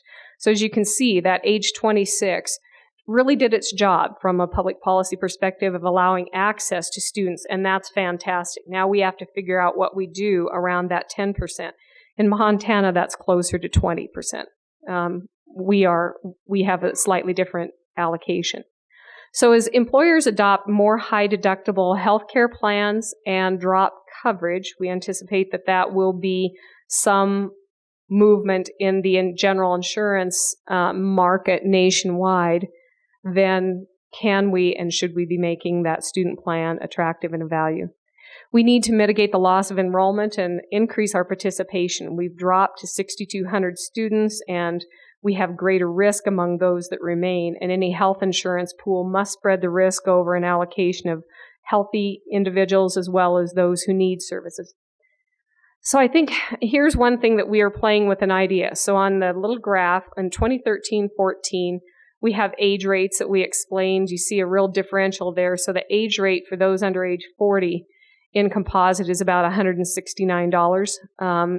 For those 40 and over is almost $400, $399, and an aggregate cost of $185. We could look at, and the Affordable Care Act would permit us to take a look at a different bifurcation, and this may make some sense if we're looking at a value proposition, which would be to instead rate on a rate for undergraduates and a rate for graduate students. And there are some strategies that we could look at to assist. But Beckley and Buck did an estimate for us, and there's much more underwriting that would need to be done. But we could take what we anticipate, that 30% rate increase of being a composite rate of $242, and instead of imposing that across all of our 6,200 students, we could potentially bifurcate that, and the undergraduates could have a rate that is potentially lower than it is right now. Graduate students would go up more, but not as much as the over age 40 is currently. Next slide. The second track is a transition to the marketplace. And again, part of the question is, what is the appropriate role for the Montana University system with respect to sponsoring and providing student health insurance in an environment where federal exchanges exist and where an individual mandate exists? So the exchanges opened on October 1st. Enrollment is euphemistically, I'm going to say, currently hampered by problems with the marketplace enrollment process. The federal government is working on that, but everyone in the industry is impacted by the fact that currently it is difficult, and that is a formidable undertaking. So as much as we like to joke about, whether or not someone is able to build a federal exchange, it's a formidable undertaking that they have done, and I think that they will get it figured out, but it's taking some time.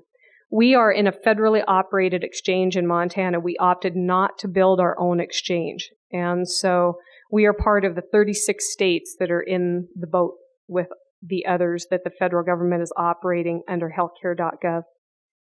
We've already mentioned the individual mandate and the impact on the individual's coverage and how that may provide some relief for uncompensated care from our communities.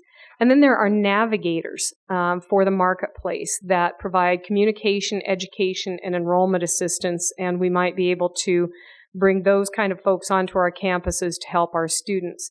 We have talked about that may just be something that we generally want to do in general, just to provide some knowledge base for our students who have questions and would like to have that information for their family decisions. The third track then is a self-insured program. This we think has fairly high financial risk. Again, I showed you the $4.1 million.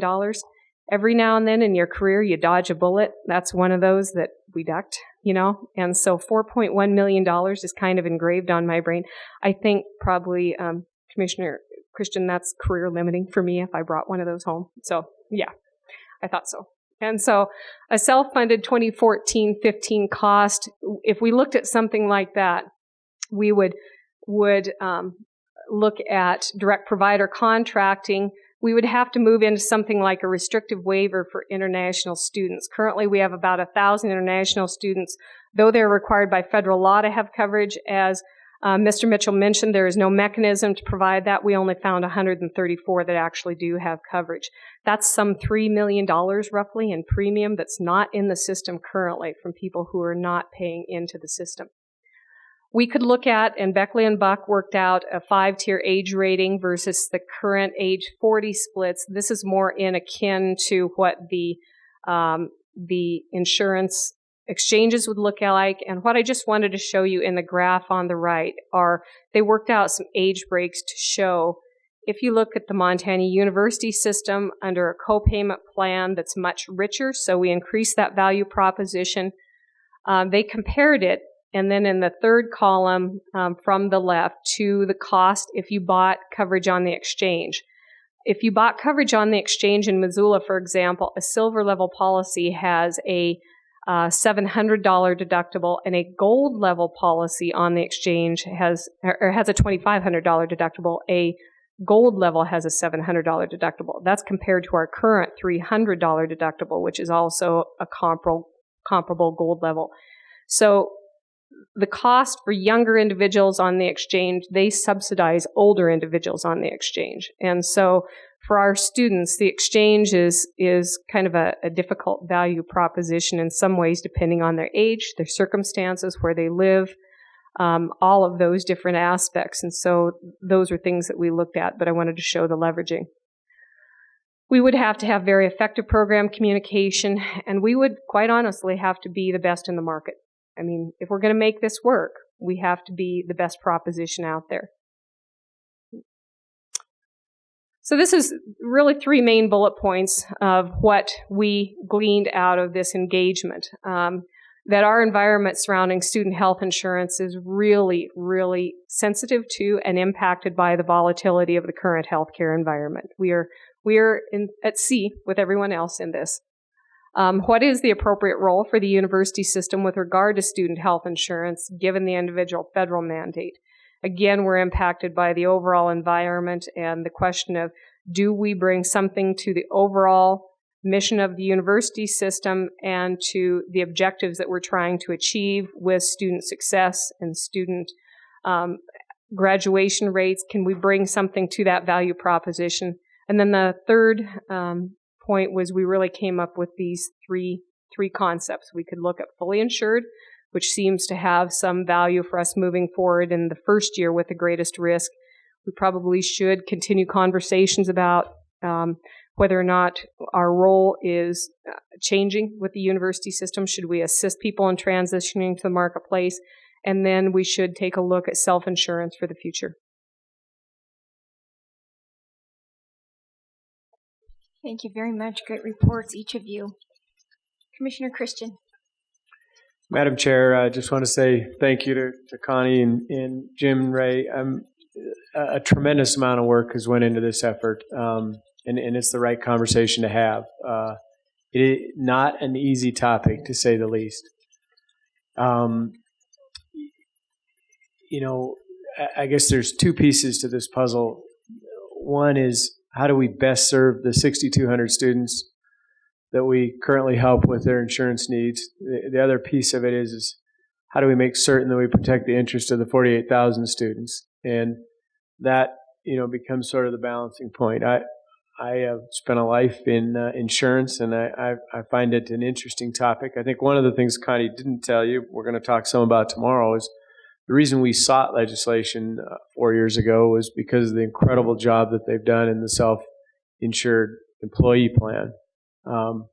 She actually does have an incredibly good track record of managing that insurance company. I think it's provided some benefits that even go beyond, what I think we could have got out on the open market.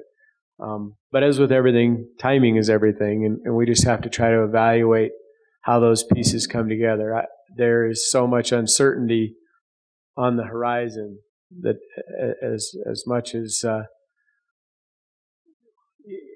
insurance companies like to evaluate risk, when you can't evaluate the risk with any level of certainty, it becomes a very difficult proposition. And I think, most of what we're talking about, as you noticed in the presentation, is the caveat is always we suspect and we anticipate, and those are just key phrases that are troubling when we look at how we're going to evaluate this. And so those are the challenges that are before us. I'm not necessarily trying to take anything off the table here or put anything on. I'm just saying I want you to know, as your commissioner and as your staff that's working on this, we will evaluate the risk proposition very, very carefully.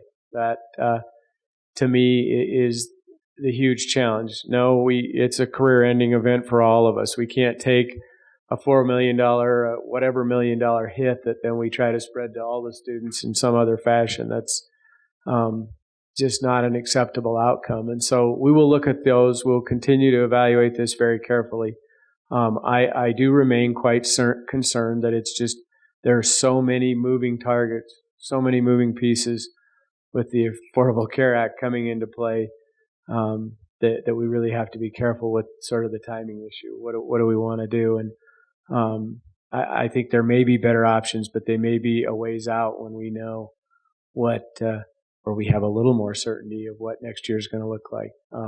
It's very much a moving target. And so I guess that's my theme. I want you all to know we're spending a lot of time on this, but we will be very cautious in moving forward. I think that's what we owe it to all the students. Nonetheless, we will do the very best that we can to help the 6,200 students that we offer assistance to in maintaining health coverage. And balancing those is a responsibility that I know we have the right team on, and making sure that we contain the risk as best as we possibly can will be very much on the forefront. Thank you, Mr. Commissioner, and thanks to each of you. In the interest of time, what I would ask, what I would ask is that let's keep our questions for tomorrow, or you can catch up with Connie, and then we'll follow up with any questions tomorrow in that conversation. Regents, we need to be back here at this table at 1 o'clock for a photo. And so if we could meet up with the students and then be back here at 1.